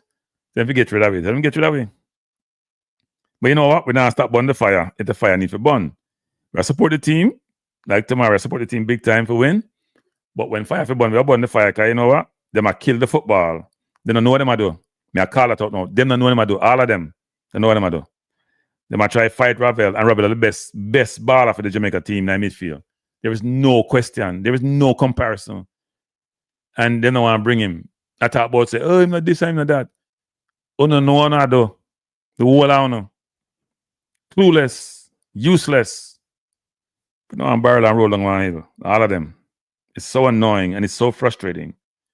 Why could everybody, not everybody, most fans saying this player should be in the team, and only coaching staff say, hey people, next time if we get a chance to get a press conference, kind of a bandwidth, me ask the question. Why does all these fans are stupid about football? All you coaches are brilliant. You can't be curious at them house, them have 6,000 people and them thing. Everybody is good, is difficult play. We have players playing all over the world in different good leagues. And you guys can't get a midfielder like Ravel to be in the team, but because he's playing Division 2 here. And you have players who are not playing any football in the squad. No football, not getting any game time. At some point, it becomes ridiculous. Like totally ridiculous, and it's a joke. What you guys should do at the stadium, when you start singing the Ravel name. When you run a chant, say one Ravel. One Ravel. One Ravel. You know something? And then we go stadium again next time. We go to Jamaica. I say that. One Ravel. One Ravel. One Ravel. I idiot thing them go on with people. They don't know what they do. They might kill the football and they might prevent people from going to World Cup. Because in that game against Curacao, we needed somebody to control the game, control the ball, speed it up, slow it down. Only Ravel can do that on Jamaica football team. BM, stop your nonsense, BM. You don't get no game time. They're bringing from something they come and not get much game time. He wasn't playing on a team as good as this either. Stop the nonsense. Get with better result. We have won 3 of our last 6 games with better result. And I play Minions. We have Minions. We have played against BVI. We play against St. Vincent. We play against Dominica. Which better results? We don't play nobody. Rather than play against the Mexicans of the world. We're not talking about it. We don't watch football. And just watch football and now. Me got me out. Me done here, people. Me done. Me can't tell him that. Me can't have them nonsense conversation here. Whenever I play, we play a good team. US, we play Mexico. We play against BVI, St. Vincent, Curacao, Bermuda. Which better team? And we still a struggle. We got World Cup the other day without Ravel. We look lost. When I say Ravel is a savior, we're saying it complements the team. You guys are confused. Confused. There's no players in the squad who's not training. Hear this moron. Me I call you a moron. Me not call people name. He's training. Training is not playing games. You know, I'm off because he's going to piss me off tonight. I'm done, people. People, have a good evening. Training. We're talking about training. As I would say, practice. Training. Training to play World Cup qualifiers. They're training. Low is training. Latibodir is training. Training. We're talking about training, people. Training. And still can't play good. They're not training. Huh? There's nobody in the squad who's not training. Do you hear yourself, Reggae Boys blogger? Training. You come to these forums like somebody who has no sense and justifying some people in the squad by training. Training. People, I am very sorry. You know, I've thought about quitting doing Reggae Boys football for a while now, and I probably have to do it. I can't handle this. We'll talk about my politics and my AI and anything there, and we can have more intelligent conversation. I'm tired of this, people. Reggae Boy blogger is one of the people who like to, you know, them stalker there? Stalker, troll you. That's what he is. Training. The man come here talking about training. We're talking about a serious conversation about playing for the team, and he's talking about training. There's nobody who's training. You know why he's already training people? Because enough of them now playing on football. So you have to use training to justify why they should be there. There's nobody in the midfield better than Ravel. You guys, if you and BM and all them can't talk, I don't want to talk. Nobody. That's why some of Jamaican coffee, because we know football. Oh no, I'm sorry. We don't think about football. We don't think about football. We don't think about football. I am so annoyed listening to some of you guys. So annoying. All right, people. I've overstayed my welcome today. I've been on for 4 hours earlier. I promised myself not to get upset. But Reggae Boys blogger know how to push my buttons, and he does a brilliant job. So I didn't push anymore because he come here with his he go on of he's the most smartest person on God earth, and he lacks basic fundamental football intellect. Like it's scary. It's scary. Man, come here talking about training. You know what? I'm gonna copy this one. I'm gonna take a picture of it. Where in comment there? I'm post this crap to me. The man talk about training. Training. There's no players in the squad who isn't training or didn't have a club. Ravel has a club. I'm sure he's training. We're talking about training and have a club. Training people. Training. We are 1/3 into the season, and he's talking about training. And he comes here as a football guru, as the epitome of football knowledge, and he's talking about training. You know what I want to say? I can't say it. I can't say it. The other words that come to mind, I'm not going to say them. Good night, people. I don't want to talk to you, Reggae Boys blogger. Go past somebody else's channel. I don't want to talk to you. You're annoying the hell out of me. Everyone, I'm sorry to get perturbed at this point in time, but there's some people who are just... That's why I struggle every day. Come talk about football. Seriously. People like him make me struggle to come talk about football. Because he's not an aberration. He's sometimes almost the norm. It reminds me of LSM. Them people there. They have their own TV radio show. And people listen to them. Actually listen to them. And it's scary. Scary. But anyway, I want to thank each of you for who decided to come out and join me for this emergency stream, which I didn't plan to do. My nephew who pressured me to do it now went to the gym instead of taking me to the gym with him. But I thank you for being here. I appreciate you being here. I'm going to sign out. I cannot listen to people like Reggae Boy blogger. I can't deal with him anymore. I feel like somebody put a knife in me and turn it when him start coming to them. When him start coming. Don't put it that way there. You lack knowledge of what is involved with a professional footballer. Yeah. I think Rudolph Speed says a similar thing. I don't know football. I would put you and Rudolph Speed together and still don't make one. You two are going to make one intellectually. Two are no. You know, if you come in, even if you talk about football, and I say that as sarcasm, but he doesn't get it. If I was running Jamaica football, we sure wouldn't be the position that we're in. We sure would not be the position we're in. Only no work, no way. If you come criticize nobody but nothing. I'm telling that from right now. I'm telling you right now. Make be serious tonight. Only no work, no way. Only no do nothing no career. You come tell nobody nothing but nothing. You and Rudolph Speed, the two are no. You may be a big fish in a small pond, and that's where you should stay in a small pond. Have a good night, people. For me lose my mind and sitting, me don't want to sit tonight. Don't worry about me, my youth. Me don't know nothing. Me fine. I am drawn out because he's annoying like hell. I don't know nothing. All he does is talk is nonsense. They might come on here in a public forum talking about training. Training. I have never heard that in my career ever. Anybody talking about the player is training, so he's in the national squad. I hear Tuchel talking about Myers Lewis Kelly and basically somebody said, well, he's not starting for Arsenal anymore. He played 2 games. And the man says, you know what? If you don't get no game, you're going to lose this game.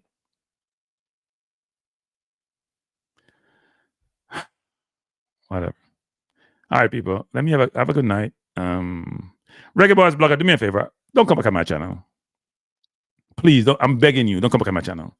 And if you subscribe, unsubscribe. I have no problem with that. I beg you to do so. I enjoy criticism. I enjoy people who have a different opinion from me. It allows me to learn and continue to evolve as a person. But you are just not a good person. You are a throat. You're people who troll people. That's what you do. And that's not okay. Okay? Go on somebody else's channel and go bug them. I don't like pests. I don't like pests. I don't like people who are like that. All right, people. Have a good night. See you tomorrow. I'm doing a watch along tomorrow actually of the Jamaica game. Hopefully Reggae Boy Blogger. Look much channel them have. Bartree TV, Ryan LFC, Military Guna, JD. Go on for them channel, the blogger. Go on for them channel, man. Come on for my channel. Go on for them channel, man. Me don't need you. Go on their channel. I have no problem you not coming to my channel ever. I am pretty happy with that. Go on their channel. I don't have a problem with that. I support them and I support you. Go on their channel and stay there. Please do. I beg of you. Beg of you. Have some ambition. Somebody tell you to go away, please do. I don't know the game. So what people, here's the thing, people. I'm gonna put them in comment. Why would anybody who is so smart go on somebody's channel who don't know the game? Right? I don't know the game. I don't have any sense. I'm not intelligent. Why are you coming here? I am flabbergasted. I'm amazed. I don't understand. I lack intellect. As you keep telling me, I don't have the knowledge. I don't know football. You're always here. What does that say about you? Martin Baker, you don't know about football. You can have a 1-1, you know about football, 1-1. You guys don't know anything about football. The only person who knows football is Rudolph Speed and Reggae Boys Blogger and the Jamaica coaching staff. They're the epitome of football intellect. They know we know nothing. We know nothing. We don't know anything. They know everything. They are wonderful in their football knowledge. They have well learned. They're the only ones who went to school. They're the ones who understand football. We know nothing. Right? We know nothing. Reggae Boys Blogger, why don't you go on their channel? Don't come to this channel. I'll get your own channel since you're so smart.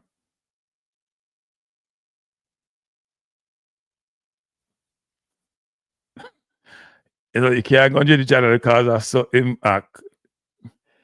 But why are people like him around though? Why don't you go someplace you're wanted?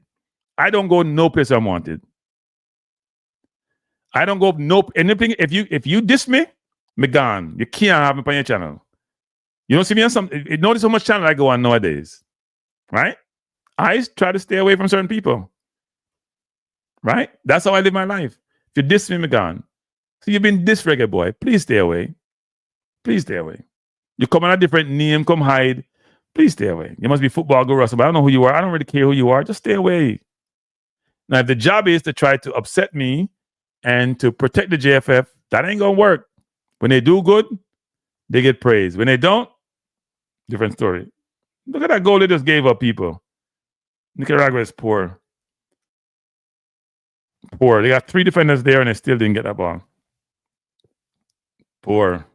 Poor. Yeah, it's going to be Nicaragua's out of this tournament. You think it's a good idea for Trinidad to lose tomorrow, so they have nothing to play for, and then we have to beat Curacao, and we beat them. Trinidad just do like Mexico did with us, just give us the game and we go World Cup. Conspiracy theory. I'm too babyish. I won't say what the first thing came to my mind. You have no ambition. I'm a baby and you have no ambition. You're like a leech. You have no ambition. None. You lack ambition, Reggae Boys Blogger. Nobody diss me, I'm stay on them channel. You're mad? Nobody diss me, I'm stay on them channel. I would be leaving and saying, go away. I would unsubscribe and say, go away. I will take the one less subscriber. Let me see what subscriber may have, people. Can I run to us 5,000? By the way, people, for those of you who have subscribed, I Reggae Boy tell you, on the time, so my channel not growing now. So not tell me now. Rudolph Speed tell me say me only about 100 people up on my channel. All of a sudden the other day I say, oh, well, that's not the case anymore. Yeah, well, you know, for somebody who's so stupid and have no sense, some people like what I'm talking about. Some may not, and everybody can't like you, but some people do. I'm too thin-skinned. You don't know everything. Well, you know what's funny to the people? I started to do a reaction video on JD Vance being schooled by George Stephanopoulos. And in the middle of doing the preparing the video, because I wasn't sure that ABC would let me use the video, this thing about Reggae Boy I forgot what it was, but it came to me. I cut that video and did the show today, ended up doing a 4.5 hour show. So, you know, I can do things impromptu. Yeah.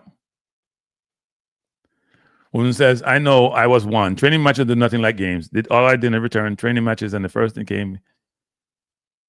Yeah, I mean, we all know, especially when you're playing like World Cup qualifier game where so much is at stake. People are taking it easy. Oh, that was almost 2. But he talks about, but he's such a brilliant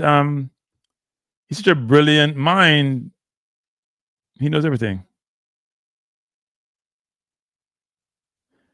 No. If Trinidad must win, if Curacao beat Trinidad, Jamaica will have to shoot for the playoff. No. Remember, we only lost 1 game, We haven't tied a game, If we beat Curacao and win at all the rest of games, we're the first team. Because Curacao tied the first game with Trinidad. We beat Trinidad. You got to remember that. So if they beat Trinidad and Trinidad nothing to play for, then they still may try to play for second. But they still have Bermuda to play. If we beat Trinidad, if we beat Bermuda, we have 9 points. Curacao beat them, they have 10. Curacao come to a place we beat them, we now have 12 points. They still have 10. We beat Trinidad. Even if they beat Trinidad, it doesn't really matter.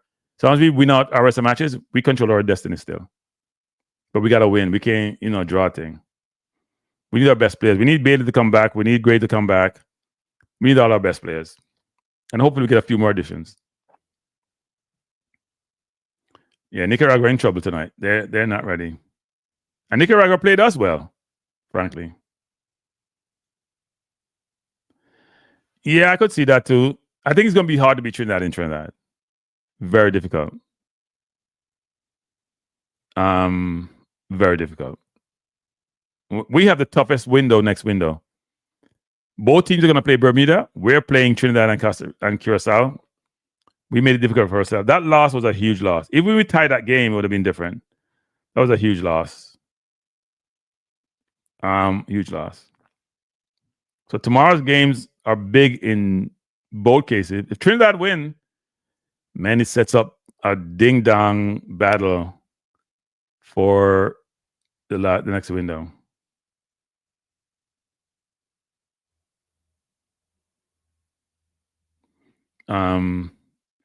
Money Pro says, I think Haiti going to win their group. Really? Money Pro? I think it's more like Costa Rica, actually. I think Costa Rica will beat Honduras in Costa Rica. I think Costa Rica may win the group, even though they start off not the best. Haiti doesn't have Haiti's problem, they don't have any home game. Right? They drew with Costa Rica in Costa Rica. Honduras is in a good slot. Honduras not giving up any gold, and they're hard to beat. They're going to struggle in Costa Rica, though.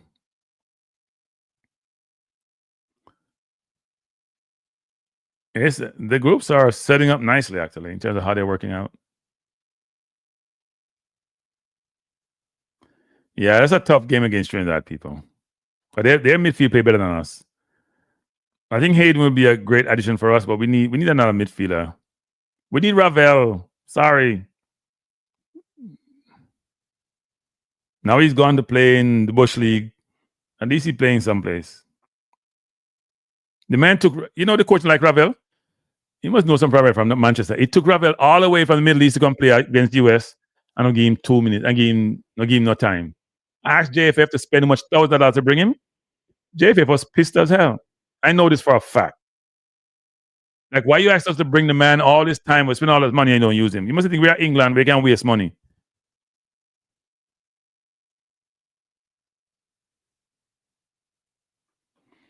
I think we'll win tomorrow. We win at home tomorrow. I cannot see us losing that game. But then again, I shouldn't say that. Ball is wrong.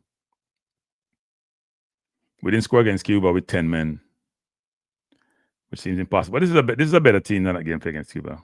In terms of, we got a lot of chance against Curacao. We didn't put one of them away. Well, that's true. We put one away, but didn't get the goal. Yes, I think we need to do that. As soon as this campaign is done, we're doing the launch Ravel campaign. Now, they may ignore us, but we're going to put the pressure on. Now, coordinate our launch Ravel campaign. He that never go on with. The coach was a worst hire in the history of Jamaica football. The worst hire in the history of Jamaica football. The worst hire ever.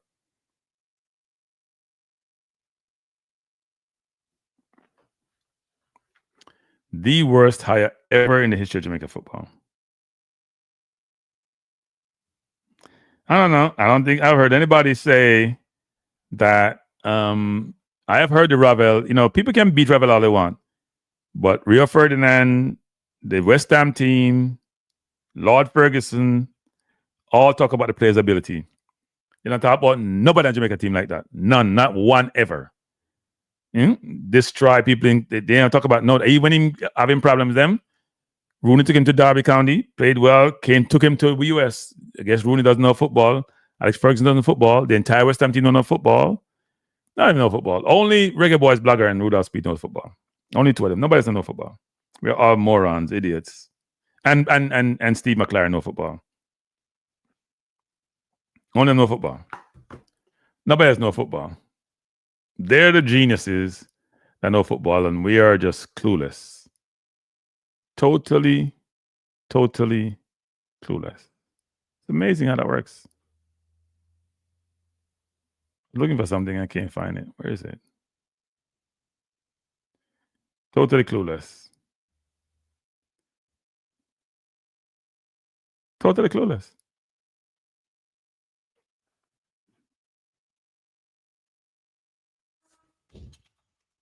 You got to put in the sweat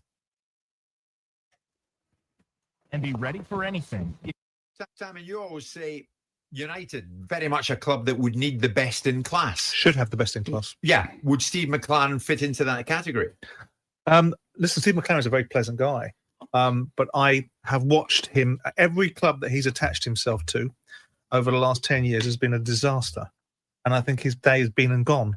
A disaster. Yeah, look at the contributions he's made to the clubs that he's been at, whether it's at Derby County, Newcastle, whether it's at Nottingham Forest. They've all been situations that have never worked out very well. I think some of the things he says are not the most intuitive. I think that once upon a time, he was a very good coach under an outstanding manager at Manchester United. And he did have his moment in the sun at Middlesbrough, where he did a reasonable job there. I think there on afterwards... Did well in Holland. Well, yes, he did okay with FC20 and made himself an object of ridicule because of the manner in which he spoke to the press. But that doesn't alter the fact that what he did on the pitch. I'm not in the camp that this is of course he's managed in Dutch football, so there might be a reason for there's some sort of involvement because of bringing a Dutch manager into a football club. So he's managed in Holland, understands the mentality, also understands Manchester United once upon a time. This is not the Manchester United that Steve McLaren was fortunate enough to be involved in. This is a different Manchester United. And needs a different particular fix. But this is the Steve McLaren that they want to go back to. Yeah. The Steve McLaren who was once at United, who made a profound impact. Trying not to personalise this, but I look at Steve McLaren and I look at him and I think there is nothing about... TCG Player has everything gamers need. TCG. So that was Simon Jordan, a very influential voice in the UK media, talking about Steve McLaren. Not a very complimentary perspective on the Jamaica football coach, is it? Not very complimentary, is it? In fact, it's damning comment on the coach hired by Jamaica. And people, this was prior to, this was before he went to Manchester United with Ten Hag. That view was. And we hired him after that, when Ten Hag failed. And the man called him a coach. You can call him a manager. Very damning by very influential voice in the English press. Very damning. That's all I'll say. This is a person rated by people like Reggae Boys Blogger and hired by the genius Rudolph. Man, they can't talk to me. Me hire people for a living. Used to hire people for a living to be on my team. Senior people. Whoever you hire, you own that relationship. You own that situation. You made that decision. You had a chance to look. And you know what? The strange thing about that is, in the corporate environment, you have less information, less intelligent, less knowledge of the people you're hiring versus a football coach who's been doing it for a long time. What in his record told you that he has the skill set, the knowledge, the know-how, the relevancy in today's environment to manage the Jamaica football team? What was that intelligence? What was that thing you did? Keep telling your people, lazy hire give you poor outcome.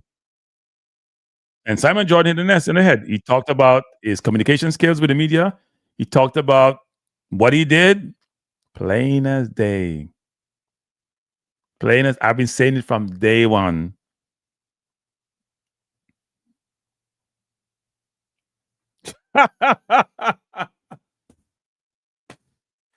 It's a marathon session. You know, like they have those charitable thing. It's a marathon session, Lamar. I was on for 4.5 hours today. My nephew tricked me. I'm gonna say tricked me to come on this evening. He's like, you know what, Uncle? If you want to grow your channel, you need to do more of this. A game is playing. You're not watching it. You're not watching along. And I said, okay. You don't want to draw people from Honduras. It's a bad idea because people can't speak. But some people probably don't speak English. But anyway, and then he went to the gym, which I'm so pissed about because I wanted to go with him. But that's all good. That's all good. I won't listen to him next time when he tell me this stuff. What time is it in the US? It's 3 a.m. in the morning in the UK. Yeah, it's 3:30 actually. 3:30 in the UK. It's why are you doing so early?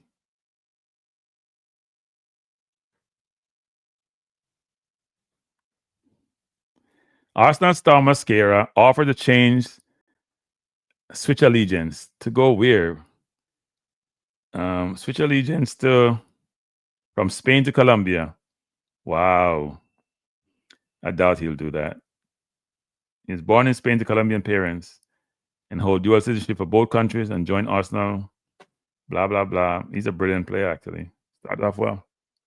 Everybody wants to switch allegiance nowadays. It's a big world. Whoa, 1-1. Nicaragua scored, making it interesting. They have a decent amount of Nicaraguan fans in the stands, actually. Now let's look upset.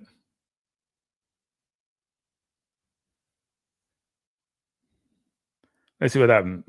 Brilliant move down the wing. Cross into the box. Oh, he got lucky.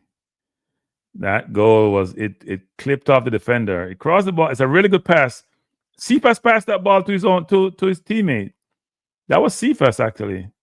And the man put it in the net. Number 18 kicked to Cephas. Number 18 Cephas passed number 16. And he scored. You actually saw the pass. Costa Rica surprising in a bad way. Not a good way. Honduras was impressive tonight, though. In counterattacking, and Haiti was shockingly poor. Both of them, the opposite.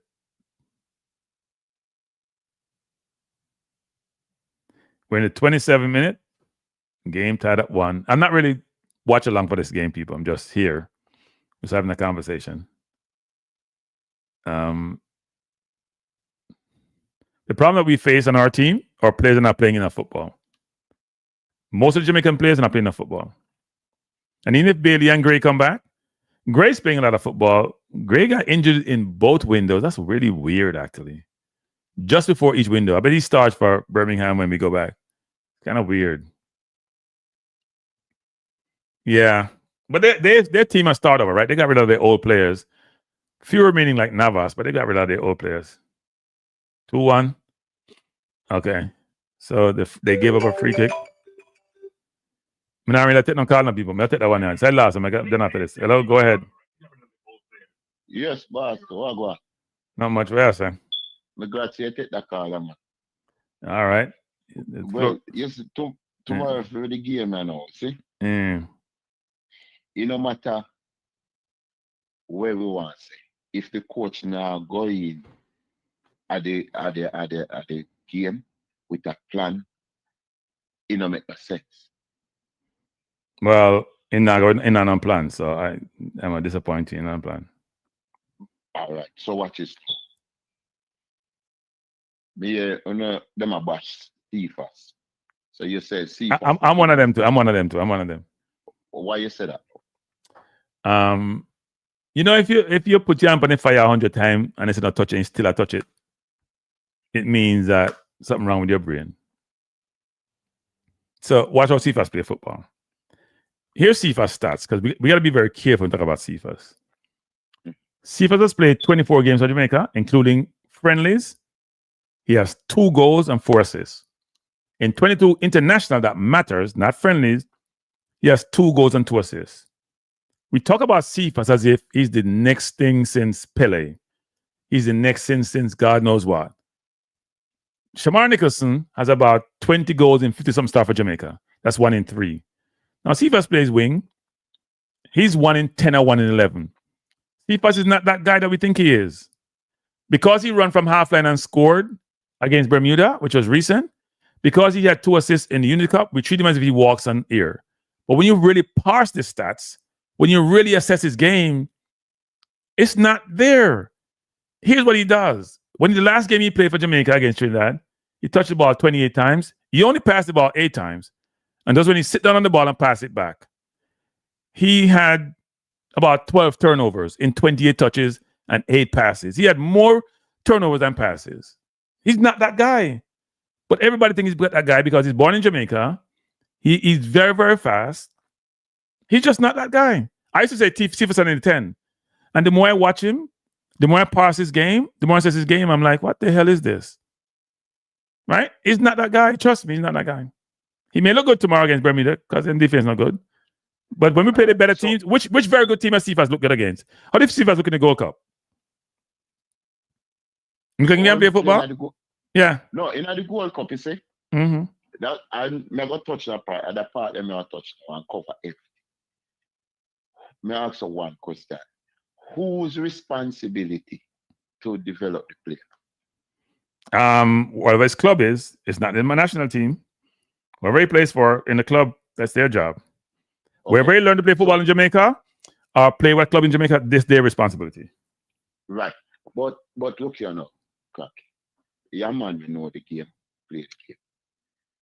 All right. So if him come at the national team, or you are the national coach, and a player like Cephas come, you need them a player like that. A long time we don't have a player like that in the national team with them type of speed, which every team needs a player like that. So what you would have do with it if him come in and you as a coach? What would you do? So my view is this. So okay, to maximize his speed, I'm gonna create a situation for his speed to be utilized, which is I'm gonna have him come deep, get the ball laid off, and try to give him 1-2 to go behind the defense. I'm gonna try to teach him to set up his man before he try to beat him because you only run straight. I'm gonna try to have him when he gets down to the final third, make sure his head is on a swivel and he's trying to find his man before he even move. Or when he's dribbling, at the same time he's looking up and looking down, looking up, looking down, surveying the field, right? Not just dribble like a madman. That's me in terms of how I try to approach him on the national team. But the teaching to play football, that's the club and how he grew up. That's not the national. That's not the international coach. All right. So me, I'll tell you that him can play, but you see what you just demonstrate right there, so a technical and tactical skill. That's how the coach now have. Because if the coach did look at how you just simple, you have to teach him how to dribble the ball and pass it to your opponent and execute precise passes, yeah, short and long. Yeah, take accurate shot and all them things there.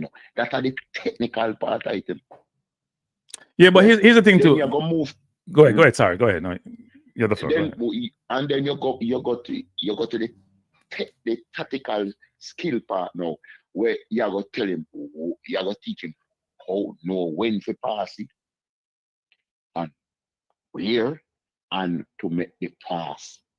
Yeah, and anticipate when opponent might send the ball and all that thing there. And then the thing are moving in space. The coach now have that no time at all. Because from the coach see Cephas come and Cephas playing at the Unity Cup. And him did play good. But the only thing is when him sometimes when him pass, him not pass, and sometimes when him not pass, him a pass. See? So the coach now have no tactical skill or nothing. Let me give you an example. What's your name again, Carla? What's your name again? Jeff. All right, Jeff. Here's the thing, Jeff. When we play against Curacao the other day, yes. Cephas played the whole game, don't it? Right. Okay. Cephas had the ball down the wing. Him try to beat the man inside, the man fall down. He's now in the box, down by the touchline. Yeah. At no time in the next 5 seconds did Cephas glance up. He touched it once, he touched it twice, defense start converge. They didn't converge, he tried to backheel it to nobody. All he had to do when he beat the man the first time, he look up, Russ is standing on the 18-yard line, right? He could cut the ball back or do something else. All he's thinking about doing is dribbling. He never thinks about, you know what? You watch Grey Fair football, because I observe these things closely. Watch his head on a swivel. He's looking down, he's looking up, he's surveying. Should I pass? Should I shoot? Should I beat the man? There are three things in his mind on a continuous basis. Should I pass? Should I shoot? Should I beat the man?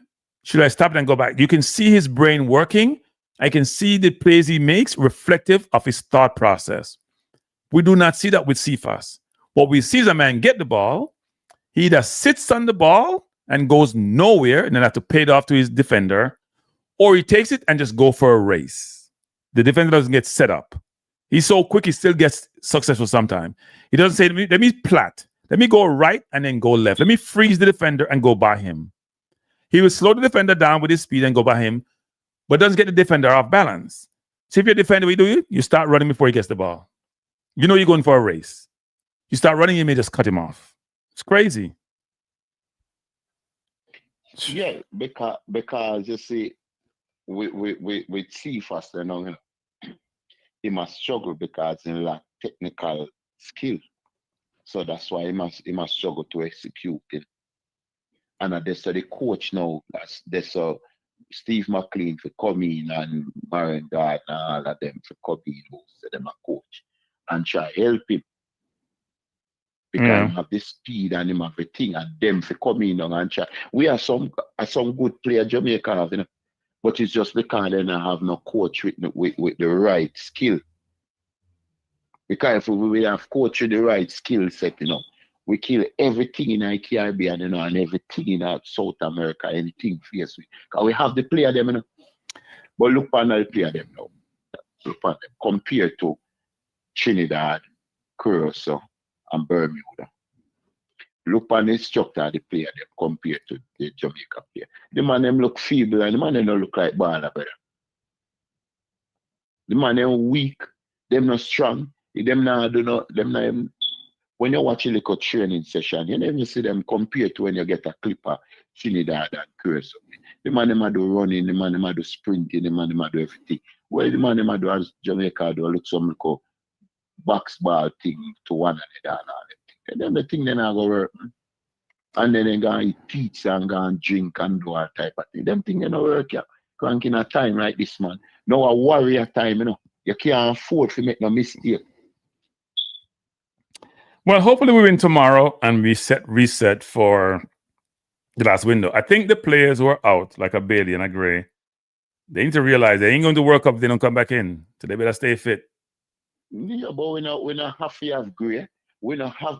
No, we need them. Trust me, we need them. We need them. Trust me, we need them. Why? Because you know what? When we had all those players and they were playing at their peak, we were doing okay. We were doing okay. You go look 3 years ago. Right now. No, but that's what I'm saying. They need to get fit. They need to get fit and come play. Yeah, but the players we have now are not dangerous. They're not dangerous. They're dangerous to themselves. Campbell and Cephas, they're dangerous to themselves. They're not dangerous. No, there are levels to the football. Trust me, there's levels. You hear me beat Bailey all the time, but there's levels to the football. Yeah, but Kranky, as me say, you know, you can't just blame the player. We have to blame the coach there because the first thing the coach I give him the instruction. Because first thing, if him not play to where the coach tell him to do, the coach will take him off and not start him.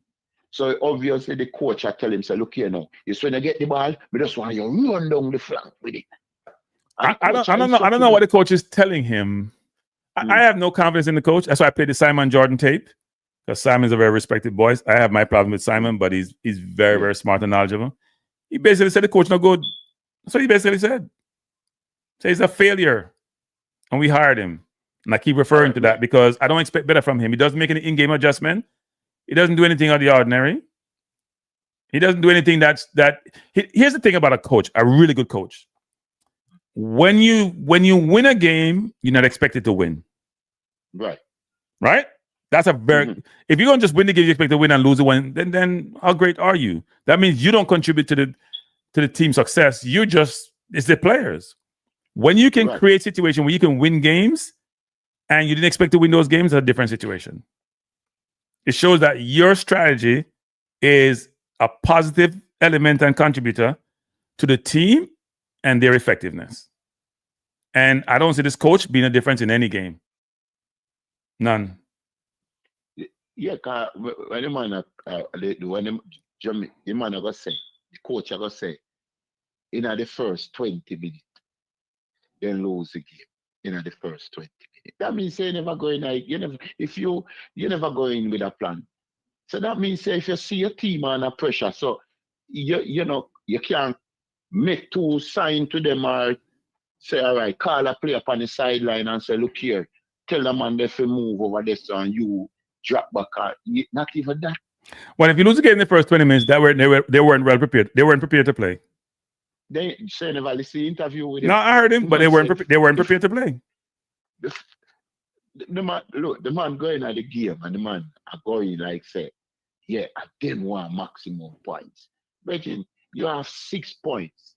Cursor and 4 points. You don't need to go in there and all you have to do go in with the plan and tell him, so look here, ball possession, yeah, and we're gonna break down them defense and you're not going there with nothing. Tell him and them to be patient, you just go in and tell him and them make the long kick them and say you're hopefully a player down there get the ball. So where Cursor do just sit back like all get out of their mouth and say, yeah man, the ball I got drop right there.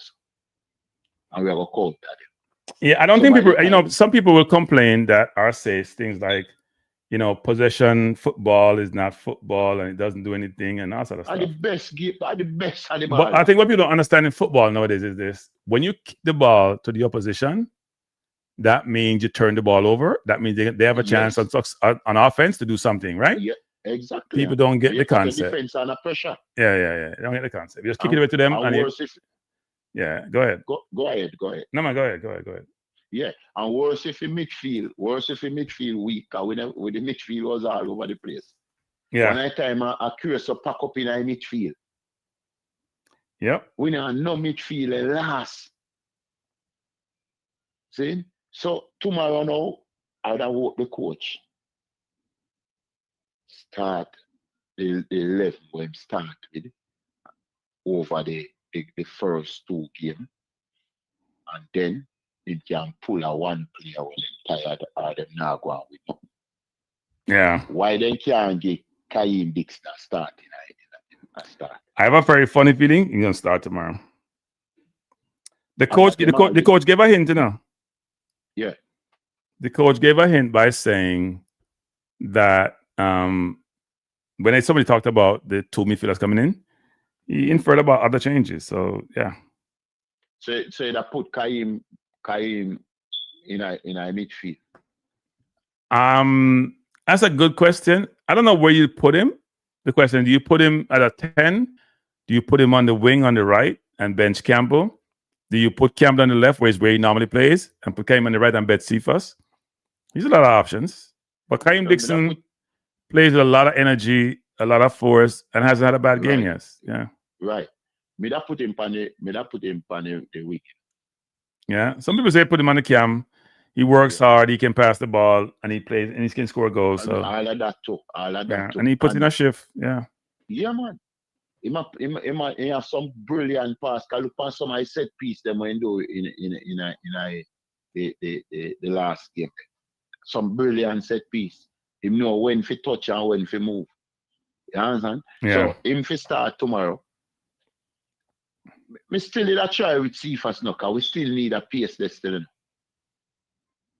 Who will I start over Cephas? I would put Campbell on the left and put either Dixon or Whisper on the right. I wouldn't start Cephas. You don't start him? I've had my fill of Cephas. I at some point I'm gonna say, you know what? If you don't change, you can't play. Yeah. If you don't change, you can't play. You can't play if you don't change. If you're gonna keep doing the same thing over again, you can't play. And his stats are not great. I should look up Whisper stats and see what Whisper stats compared to Cephas. And Whisper not getting enough start. Cephas have been starting a bit of late. Yeah, Whisper without do good in I start. But the thing is now Whisper play better on the right than. Yeah, so put Whisper on the right and Cam on the left. Cam is playing on the position. He's not a right winger, he's a left winger. Right? He's a right But footer. who want start Campbell Dixon. So put him in the cam and play the 10. Oh. If Dixon play the 10, then Campbell one ring, and you play Dejan Whisper on the other wing, then you still get them in the game if you want to play all of them. And Casey Palmer and Hayden. Yeah. But then the question is, what we do? The coach not gonna do that. He might have to play. Bobby Reed will play. There are some players who games are like almost set in this team. I think Bobby Reed gonna play. Yeah. Virgin, every game Bobby Reed come on, Virgin, they will lose. We will play good and find the man bring Bobby Reed. I've done it. Reed does a job for both of the coaches. He does a job. Virgin, the man, every time Bobby Reed come play, Virgin, Bobby Reed fi go up on the bench, brother, and go work for him game. Yeah, you know, think him ready. Bobby Reed, Virgin, if a man put on Bobby Reed on the team tomorrow, no say, I start 11, no lose. You think so? Yes, man. But Bobby Reed can't manage them game right now, man. Bobby Reed come like him tired or he just play too much ball or him just want to reach our World Cup. She said, boy, him go to World Cup. Him putting a shift, man. It just not obvious. Him putting a shift, man. No, Bobby Reed for sit out and game. Bobby Reed for come in our last so we are lead all 4 days. Yeah. At them time, Bobby Reed for come on, Virgin. And the coach just make Blake be the captain. Blake not talk. Blake just they at the back. Him not say nothing. That has been brought up, but Low can be the captain upon the bench. Then the Low fi start. Low and King have a good combination. Right. You can't play him a player. All right. When you Pinnock and King. Them two, them a good combination at the back, the better. Pinnock and King. Combination. I don't know why he played Pinnock and King, but they're both very passive defenders. I don't know why he played both of them together, but then again, I'm not surprised what he does because enough to play King and Pinnock. If you play Low and Pinnock, because 2 of them have a good combination, different style of play. Right. And you say, yo, 1 or 2, 1 or this, and thing. And when Low is captain, you say Low I motivate the team, I tell them, come on, get on. You know, see, the last game, my man, I fire up the team. When the team, I like them, I drop back when them come on, I pressure from Sydney, Bermuda, and Trinidad. You know, so the man, I fire up the team, and Trinidad say, yo, come on. Eh? The man do a good job as a captain. Someone is saying Bobby Reed just came from injury, which is true. Bobby Reed has been out for a while, and he was injured before the Gold Cup. He probably came back too early. Bobby Reed wash up a long time. You think he wash up? Bobby Reed wash up a long time. I don't know if I show him in sure say I get in I started 11. Him no care. But Bobby Reed wash up a long time. Bobby Reed should come off. He shouldn't to me right along in a field in I 26 months. He can't wash up. Him not ready yet, man. I'm not gonna say wash up. No, man, wash up. You know the game, man. You like Bobby Reed, man. Be honest. Wait. Here's the thing about Bobby Reed. Bobby Reed leads on the field. People don't realize that. He's not the most technical footballer. He's not the best footballer. But he puts in a shift. But he's been injured too. So he has played a lot of football. The problem we have as a team, we're not playing a lot of football. I keep telling people we're not playing a lot of football. Pinnock now playing a heap of football. King now playing a heap of football. Damon Lowe now playing a football. Somebody's nice. They're in training. Damon Lowe play better than Pinnock by far, and him not playing over game. But I'm saying he's not playing for Houston. Pinnock is not playing for Brentford that much. They're not playing a lot of football. We talk about training. Training means it's good to train to get fit, but when you talk about game time, it's a different story. And the thing what it look like, you see, these players, when them not have no game, they're not training. That look like these players. Well, no, they're training, but you can't replicate game time. All right, it's first half done. Carla, me have to leave you. Me there on the stream too long tonight. About 5 hours me spent on the team tonight. Is that me not on live? I'm not on. No, but you have man. You have man. Me not on live. A crucial time, you know, right now we have to. Me never worry to worry about the game tomorrow, you know, because if them no win that game, then can call it at the end. You understand? And the man then could have do better, cause the man, but through them bringing in this man, yeah, because it look like say when he was in the JFF, the FIFA thing, in the favor to JFF. So maybe that's why they hire him. You say one hand wash the other? One. Exactly. Yes. And then them go say, all right, man, him can bring in Macy Greenwood and all that. You know what? You know what's funny about these people? Not to toot my own horn. I've been saying this for the longest time. Not about that whole thing, but I've been saying this is a poor hire from day one. When we lost the coach, I've been talking about a Spain coach here right now. Because I'm not just taking the World Cup as the basis for us to think about football. We have to think way beyond the World Cup. We have no footballing identity. We have no style of play. We have no system of play. When are we going to get there? You're talking about World Cup, like World Cup will give us 12 million. By the time them don't spend out the money, about 2 million left. Then they give the Paris president them and then spend it off, and we go back to square one. We have to bring people in who can help us develop the kids, who then matriculate to the senior team, and we can have a football identity and a way of playing. We don't have that.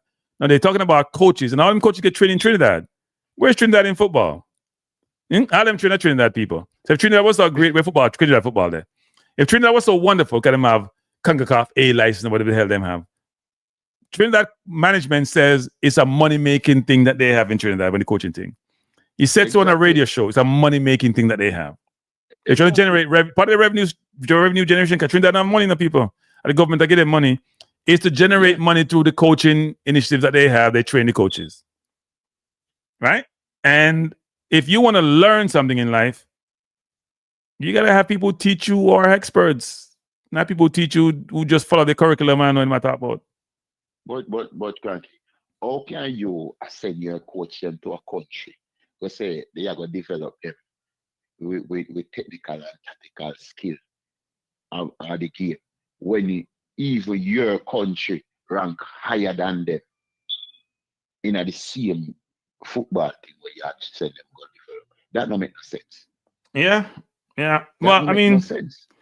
Yeah, I do believe that for Jamaica to move forward, they have to make some changes in key areas. All right. Now, I've always said this, which is people say, well, if you boycott the football, I'm like, that's totally nonsense. If you boycott the football, you only hurt yourself because nothing on change. You have to enjoy the football. You hope it work out, but enjoy your football. Don't boycott nothing. Support the team. Go tomorrow. Everybody got a stadium. Look at Honduras tonight and how the stadium sold out that they play Haiti. Was running rampant and leading the zone. Go support the team, man. Spend some money on the team. You can support the team, but the man them are do the JFF and do business with the take. Yeah. Them not take it serious, and them want to say yo, they want to leave a legacy. Them not try. Well, this is from Jamaica football mashup. I find the very first time.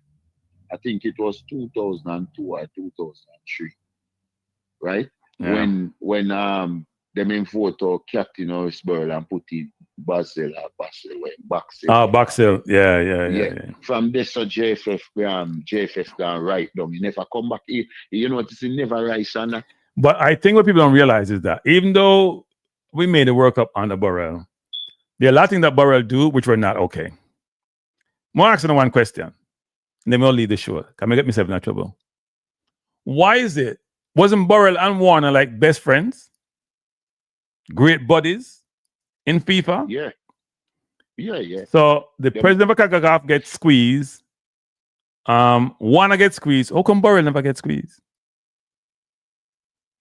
Anybody ever thought about that? I'm just saying. No, because Burrell's skill. Him skill?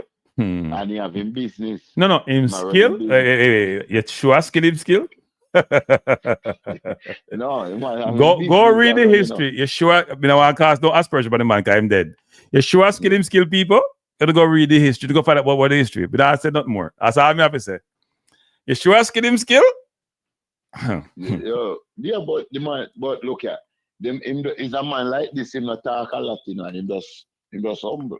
But remember, say, hey, Carla, somebody drop something in the chat. Somebody drop something in the chat. Look funny. Let's see what you say. Me put it up on the screen. You see what it said? What on it? You call that skill? Eh? I'm just saying. Me the log off. Me the turn it down coming on. I hear it. But it's up on the screen. You can't look on it another time. But the point I'm trying to make is this: is that Borrell wasn't the. Some people put on a pedestal, and he should be commended for getting Jamaica to the World Cup. He select the coach. He brought players in. Let me tell you something. The only people that get squeezed in the FIFA thing with the US were people who run the money through the American banking system. You didn't see any African people get squeezed. A lot of Europeans didn't get squeezed, apart from maybe Blatter and what's his name from France, Platini. And theirs was a consulting contract, which was a fast thing. Most of the people get squeezed were South Americans, people from the Caribbean, and people from the Americas. There's a reason. Right. There's a reason, right? So, because a lot of people in FIFA were doing things which are not appropriate. Right. And nobody were in the Caribbean, including Jack Warner, frankly. But the point I'm trying to make when you bring some Boxhill is Boxhill was a little bit of a fresh ear, but Boxhill was undermined and get the support. Now, was he qualified? He may not have been, but people were fed up. I spoke to players who played in the national team, and I give stories about how they were treated on Burrell. It's not good. Not good. So even though Burrell had a public persona, it may not reflect how he used to operate. So people are complaining about the JFF when before the last number of years that they had to get rid of the previous GenSec because how it operated. That was a JFF. No respect for the players, treat them like crap, whatever. Even the more English players, there were some situations. We're not going to get into that tonight, but which were not appropriate. You hear Antonio talk about it, you Rabel talk about it. What we need to focus on is going forward. Can we as fans help the organization in any way, shape, or form? And can they make good decisions on behalf of the country and the players? And can the players produce on the field? That's what we should be doing. We have to find a way because we enjoy the football, and therefore we can't allow the football not to continue the progress. You see how we can help them? That's how we can help the football. Is go for JFF, the whole out, everybody go. And we demand, say, yo, them have to step down. Then that not gonna work. That not gonna work. No, but we should go up there and demand and call in the minister of sports and all of them and say, look here, we need somebody to hear our fights. We need JFF to scrap new management. Right. It will happen, man. It will happen. But you them know, say, yo, the people them just all sit back and take anything, and then when we get too little win, then forget about everything, and then when we no win, when them no win now, everybody get back and say, yo, this, that. Then while it is still there, they just come like say, them just take the carpet and throw over the grass and say, yeah, man, the floor look nice, but the grass still underneath there growing. Yeah. Look, So I hope. Look, my wish for Jamaica football is that the JFF will infuse some young blood in a team of people who have the ability to organize, to evolve, who are strategic and visionary and can help the football program. My hope is that the old people who are there, who are just being recycled, and some who are just picking up a paycheck will eventually be moved on. But I don't think that hope will materialize into anything really good, because the sense of ego, entitlement, xenophobia, all those things which one should not be part of your repertoire, as you think about attributes that you should have, it's not changing, and it's frustrating, but we can't do anything about it. What we can hope for is that over time they'll just move on because they get too old or whatever. But then whoever comes in are more about the country and less about themselves. I'm going to give you one example. People are normally selfish in nature, even though they're not bad people. Joe Biden, for example, Ruth Ginsburg, they were selfish people. Ruth Ginsburg was on the Supreme Court, getting old, didn't want to give up her post, and could have done so when a Democratic president was in play to bring a Democrat to be in the Supreme Court. Now we have 6 conservative justices who are young. Well, most of them young, 4 of them young. They ain't going nowhere. We're going to be conservative for the rest in life in the U.S. Joe Biden should not have been the president. He should have given that up. He was not ready to be president in his second term, or his first term, I should say, halfway through it. He should have gave that up. He didn't. And now we have someone in the presidency who is a madman. So Hey, some people are not as patriotic as they should be. Let me just say that. When you start up the podcast, may we talk, we may not agree on something or we may disagree. So let's start up the part. No.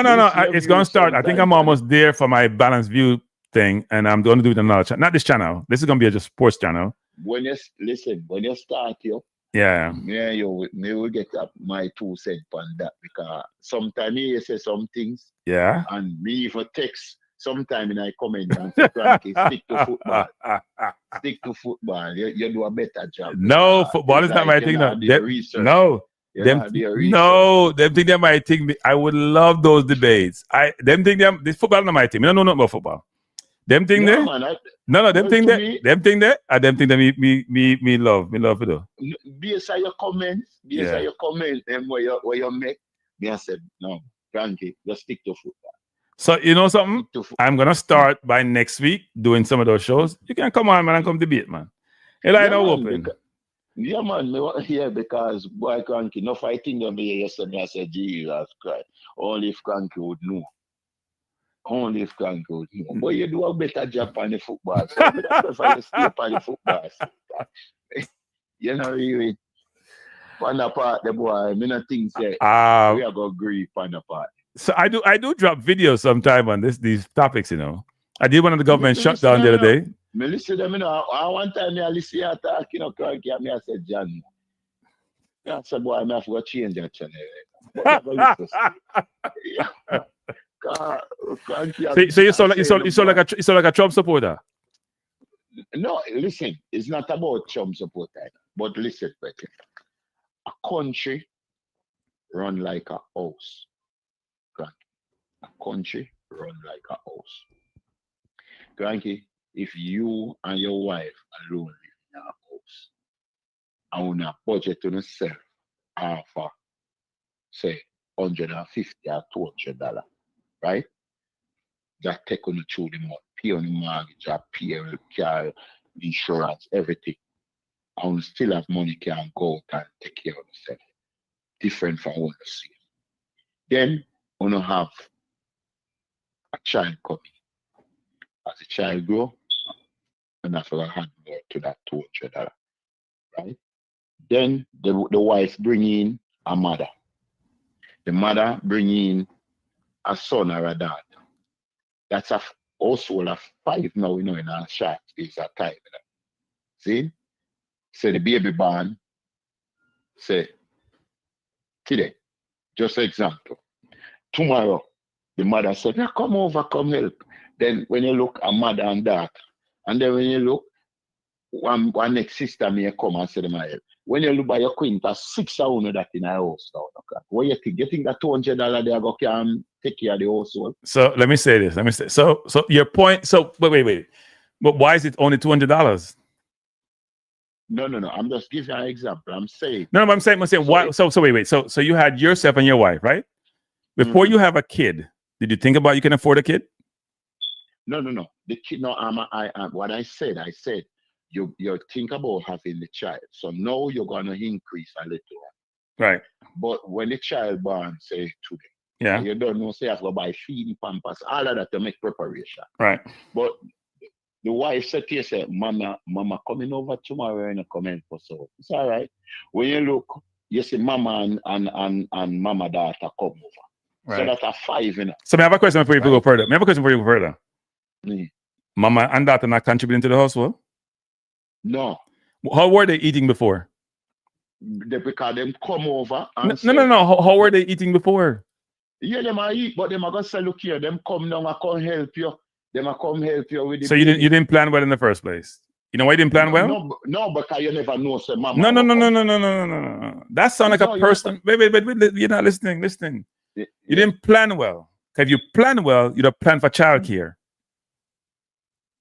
You didn't plan for childcare. You had a baby and you're thinking about Pampers and feeding baby. You didn't plan for childcare. You planned poorly. That's not Biden. That's not Trump. That's you. No, hold on. You have one extra can take care of Mama. But remember, listen what me say now. the wife said, Mama, come take care, I come help with the baby. I say, all right, because you don't already have that. But me say, when you think of mama come, mama and daughter, and by the next But day, wait, but you still missing the point. Where is that? What did that? How did daughter eat before she came? How did mama eat before they came? They're not contributing to the household. They are leeches. They sound terrible. They're leeches. They just come and eat free. Exactly. But you know what? They can't come. They can't come. They're not part of the mix. They can't come. So you can't blame the government for that. What have to do with the government? How does it do with the government? Okay. I said that to say this. At the same thing now, the country come off a pandemic. Yeah. And people they already are struck. Right. And then the country get these millions flooding, right? Remember, you know, these people now are working. They might get food stamp, they might get housing, they might get everything. And people are struggle and barely can make 2 ends meet. Right. So you said the country get wait, you said millions come in. The federal government is not supporting those millions come in. The state was supporting some of those millions come in. And I would agree with you that the border was very porous and it should have been addressed. But your current president said when he gets to be president, people be gone, and I know something. When he gonna be president, he gonna drill, baby, drill. And that's gonna influence inflation. And we're gonna be a great place. You know when him come in, when though? Him going to tariff war. Everything is more expensive. We're in a worse situation we were in a Biden. Go look at the economic numbers. Worse situation. Things are only gonna get worse. It ain't getting no better. This president has done nothing except run his mouth and lie 24/7. You know why my fee say, you know, this is my view. Yeah. You know why my fee say he might try if he might do this. Because he wants why people and get frustrated and go. You come like a breaker boys blogger. You may be a spin no man. You may be back up. You tell me say, you know what? You need to come on my channel. You need to come listen to my channel. Hey people, I am stuck. Somebody just unsubscribe from my Balance View channel, put back at $9.99. And check out that 1,000 people. I mean, now start and it monetize. I mean, I have too much to talk about. I mean, I get enough views and me start talking about it. Let me say this to you, Carla. There needs to be some education on these things. And it's my job not to be arrogant, to educate and inform. Okay? Right. Because what's happening is we are saying certain things which are not correct. So we got to think about what is inflation entail. What allows for inflation? You know, during the pandemic, the US was one of the best performing countries in the world. Go look at Europe.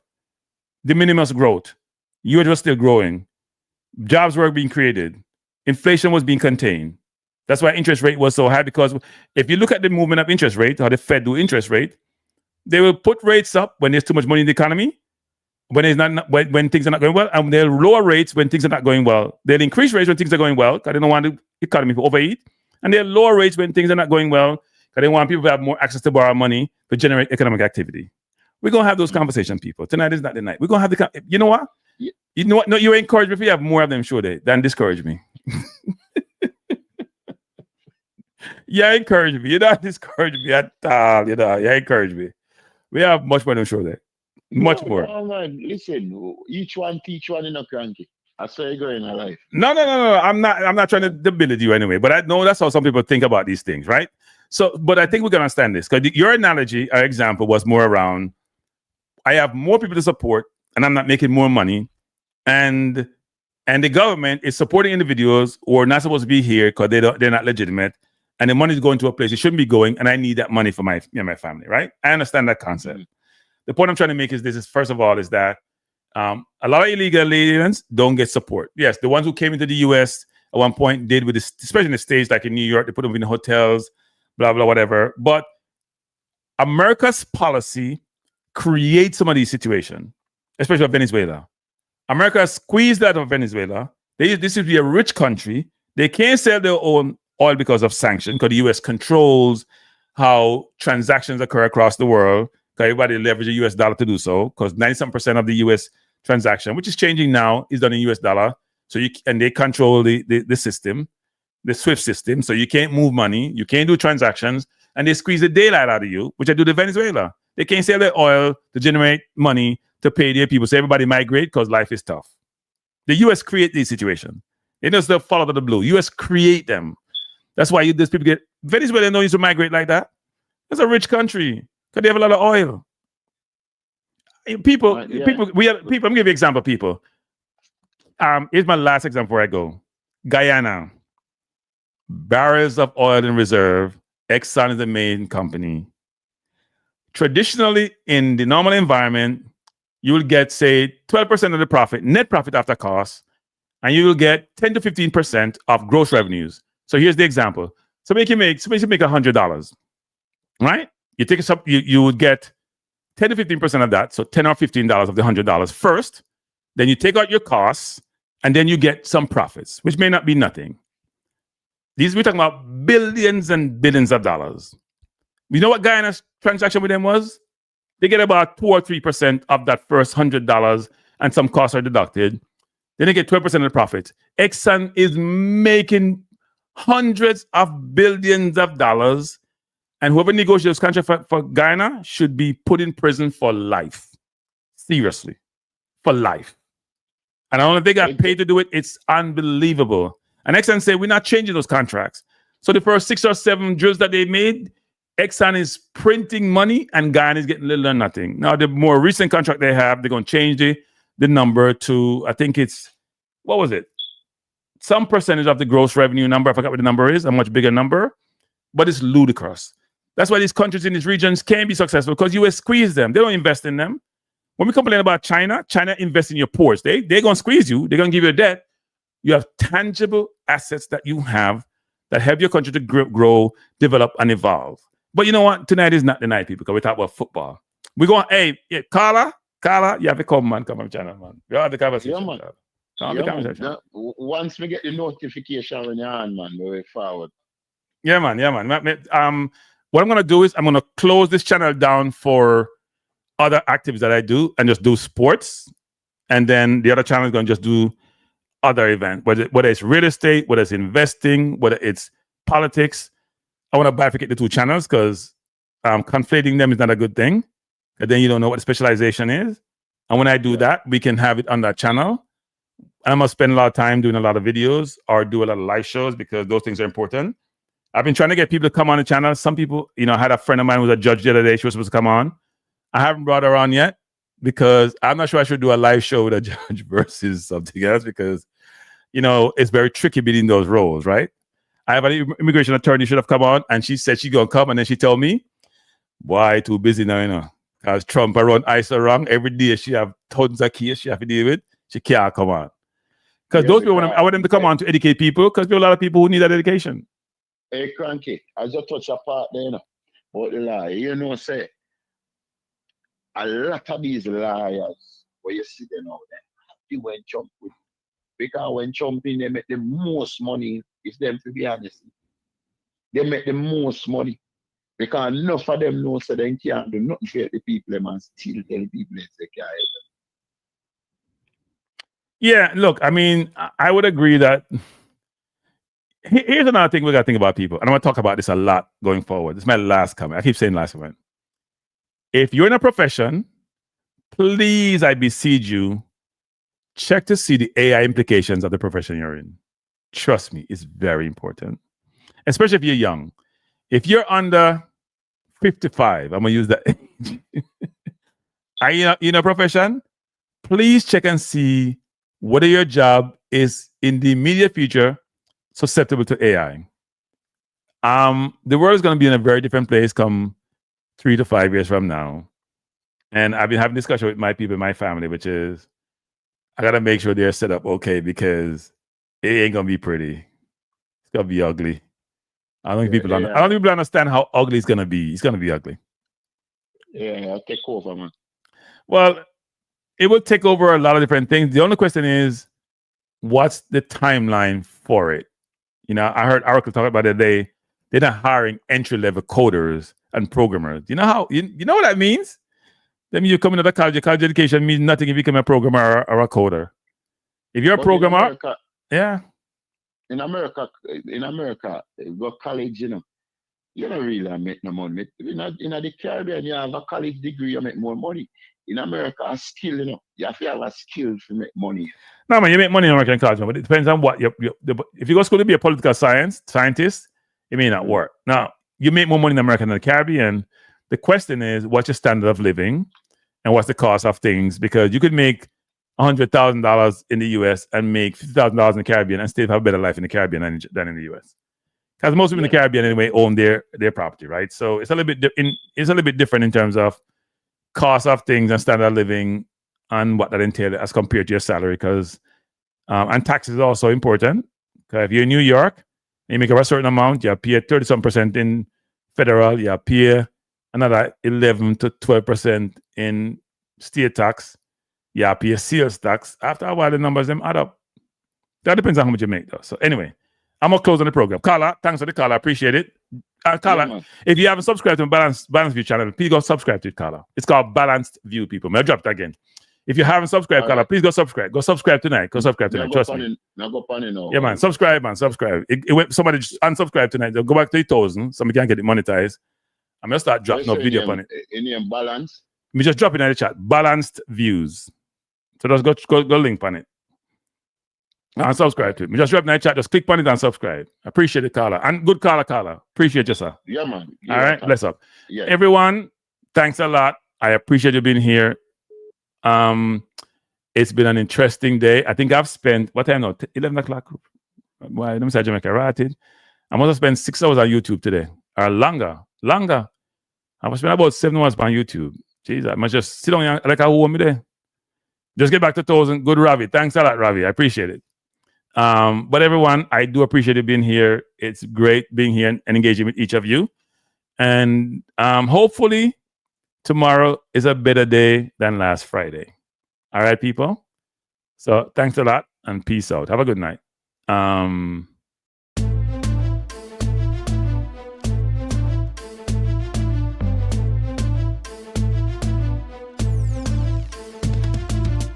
Kranky Life is the best to be now. For the best sports talk and it's free, yo. Kranky Life will be your guiding light by keeping you informed both day and night. Kranky Life, kill them. Kranky Life, heed them. Kranky Life, want them. Kranky Life. From the courts to the field, we'll never lose because Kranky has the hottest news. With expert analysis, we break it down. Our in-depth coverage is best in town. Kranky Life, kill them. Kranky Life, heed them. Kranky Life, want them. Kranky Life. Kranky Life, where the sports is spicy and where we keep the discussion lively. Kranky Life, get to know the name because Kranky analysis is never lame. Kranky Life, give me my Kranky Life. I want my Kranky Life. Must have my Kranky Life. Whether it's football or track and field, you know Kranky is at the wheel. So join the journey through victory and defeat and subscribe and don't miss a beat of Kranky Life. Tell them Kranky Life. Heed them Kranky Life. Want them Kranky Life. If you're from England or USA, from Kingston or Bombay, from Kenya or Canada, Lagos or Havana, visit Kranky Live. Tune into Kranky Live. Like up Kranky Live. Subscribe to Kranky Live. Kranky Live coming to you on weekdays. Kranky Live sometimes on Sundays. Pull up a chair and take a seat because Kranky will always bring the heat. Kranky Live. Me say fi tell them Kranky Life. Me say fi heed them Kranky Life. On them Kranky Life. Kranky Life will be around. Kranky Life is the best in town. Me say fi heed them. Me say fi want them. Me say fi heed them. Want them, heed them, want them. Kranky Life. Kranky Life. Heed them. Want them. Heed them. Want them. Kranky Life. Kranky Life. Heed them. Want them. Heed them. Want them. Heed them. Want them. Kranky Life. Kranky Life. Kranky. Heed them. Want them. Heed them. Want them. Heed. Want. Heed. Want. Heed them.